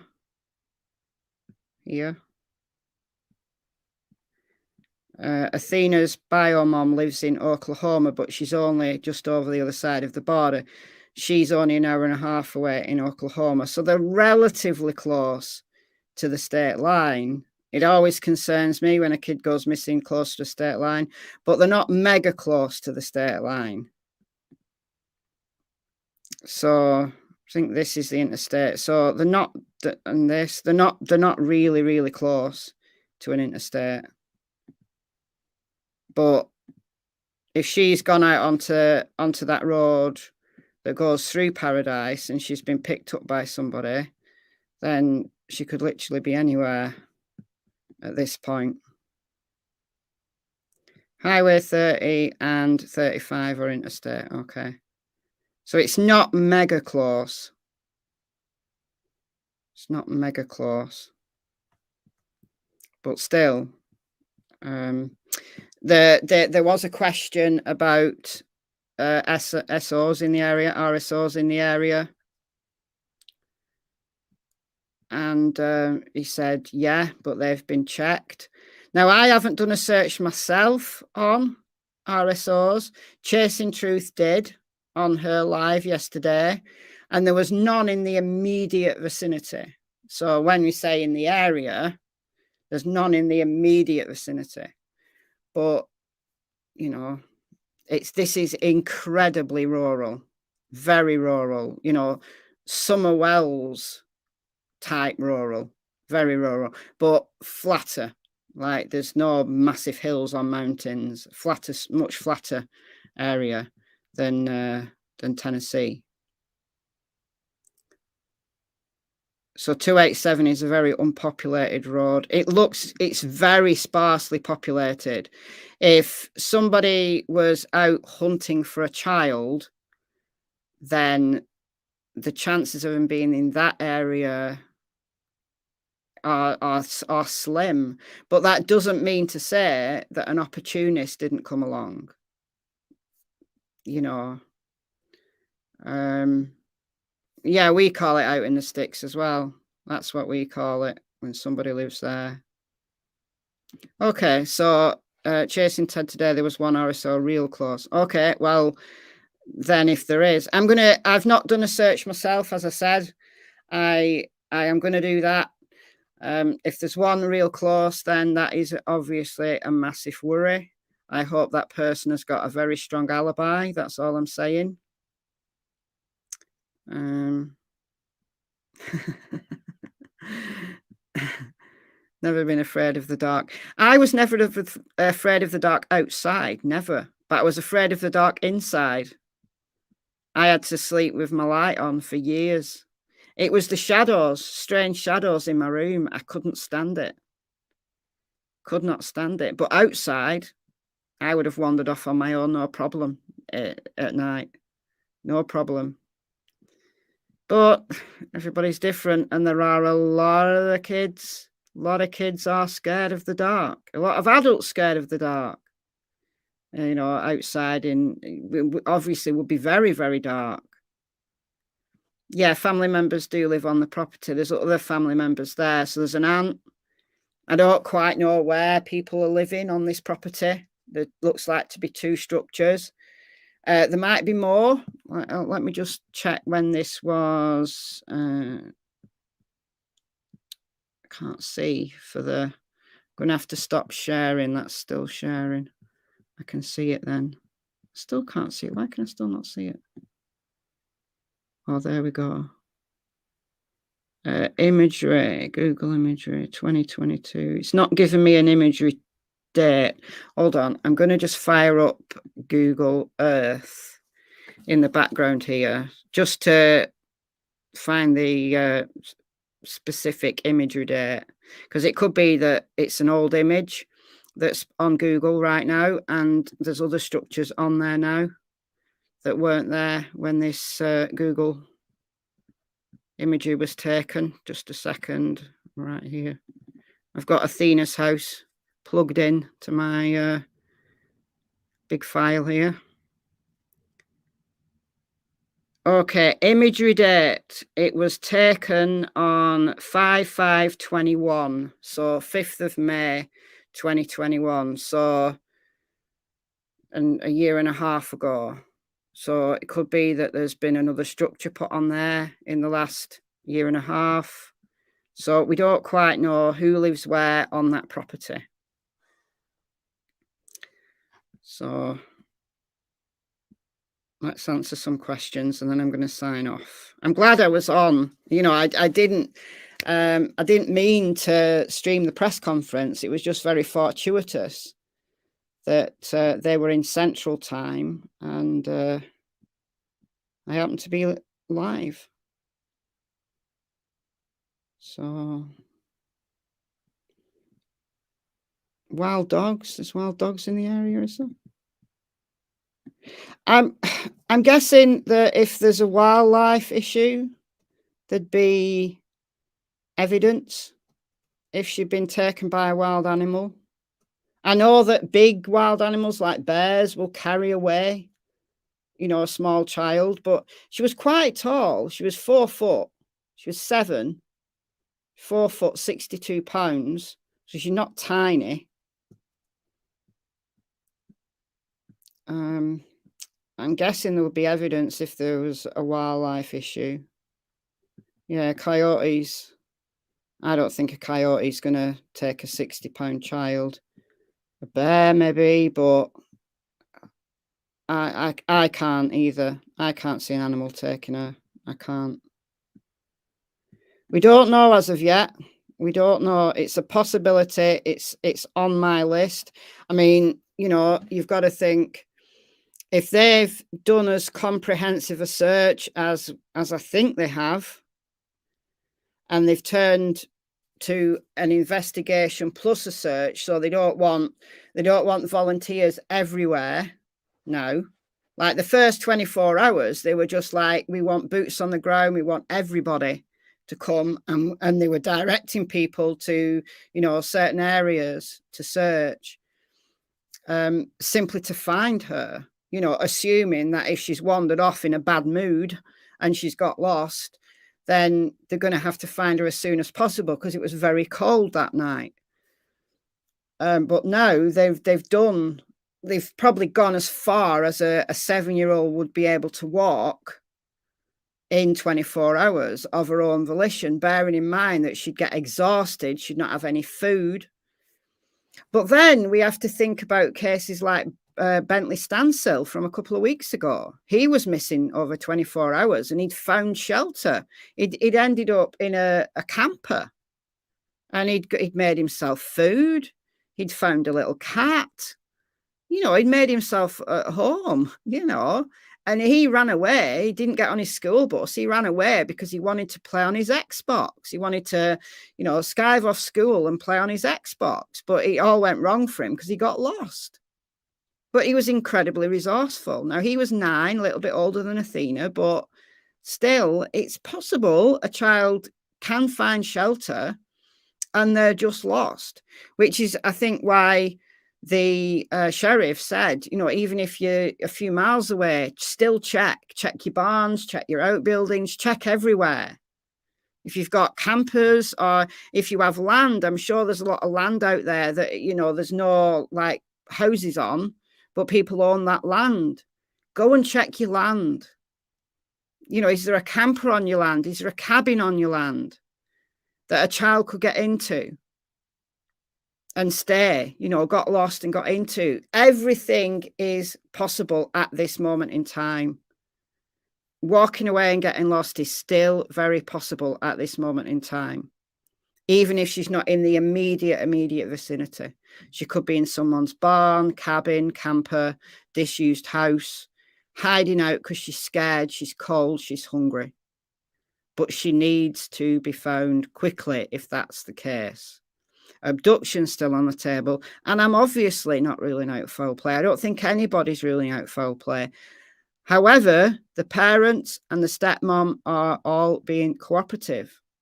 So people who are saying this person's sus and this person's sus, well, you've got your own reasons for that. But at this moment in time, you've got to keep your options open, your mind open. Don't just go down one route. Yeah, she has another child. Yeah, by the looks of her social media, it does look like Athena's got a younger sibling. By the looks of things. She does actually say mom of 2 on her profile. And that kid looks younger, much younger than Athena.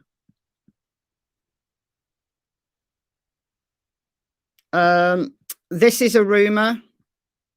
This is a rumor. Don't know whether that's true or not.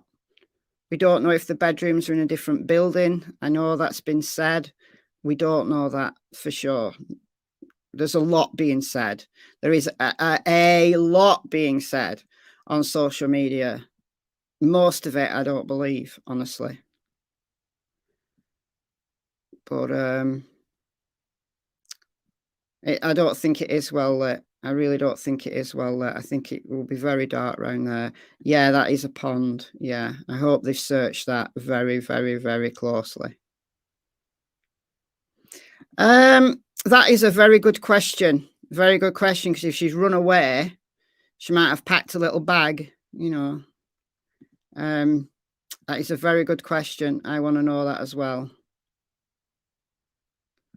There's no question of that. I don't think we've got that far into the investigation. I don't think the cops have probably got that far into the investigation yet. But, you know, Texas Rangers have been out there. I did hear yesterday that the Texas Equisearch was going to go down there. So I think that even though they don't want volunteers, I think that means they don't want just random people turning up. I think a search organization like Texas Equisearch, I think they would be made very welcome. Now, I did hear yesterday that they were going, but obviously I can't confirm that. I hope they are, but Texas Rangers are good, aren't they? So they're out there. FBI are involved. The state police are involved. So they're doing everything right at the moment. I can't. Very early days. Very early days. So exactly. Just every option is open at this moment in time. But wild animal, I'm not sure about. I wouldn't rule even that out completely. But I can't. US Marshals, yeah. Yeah. All right, guys, I'm gonna sign off from here now. I've been on 2.5 hours. My lives are getting longer and longer and longer. I didn't mean to be on this long, but then again, very fortuitous that I got that press conference. So we've watched Aspen Aspen Jeter's press conference. That was from Wednesday. And we've also watched Athena's press conference that happened live while we were live. I don't know if she had a cell phone. She was only 7, so I don't know if she would have had a cell phone. It's not been mentioned that she's had a cell phone. All right, y'all, I'm going to go now. I'm going to go. Thank you so much. I did see another super chat coming in whilst the press conference was on. I don't think I thanked you, but thank you. Thank you for the super chats and super stickers. Always welcome. You pay for my time to be here. Thank you to the mods. You do great stuff. Thank you, everybody, for being respectful. I will be following both of these cases very closely. They're very different cases, but they both deserve all the attention we can give them, especially Aspen, who's had virtually no attention. So please share both of these children's names, their details on any social media you have, on your own friendship groups. If you're local to that area, please share. That's all I ask. And that's how I'm going to end it. So thank you, everyone, and I'll see you very soon. I won't be live tomorrow, I don't think, unless there's any breaking news or any news that comes up from Michael Vaughan. But there will be a video over on Michelle After Dark. All right, guys, enjoy the rest of your day, and I'll speak very soon. Bye-bye.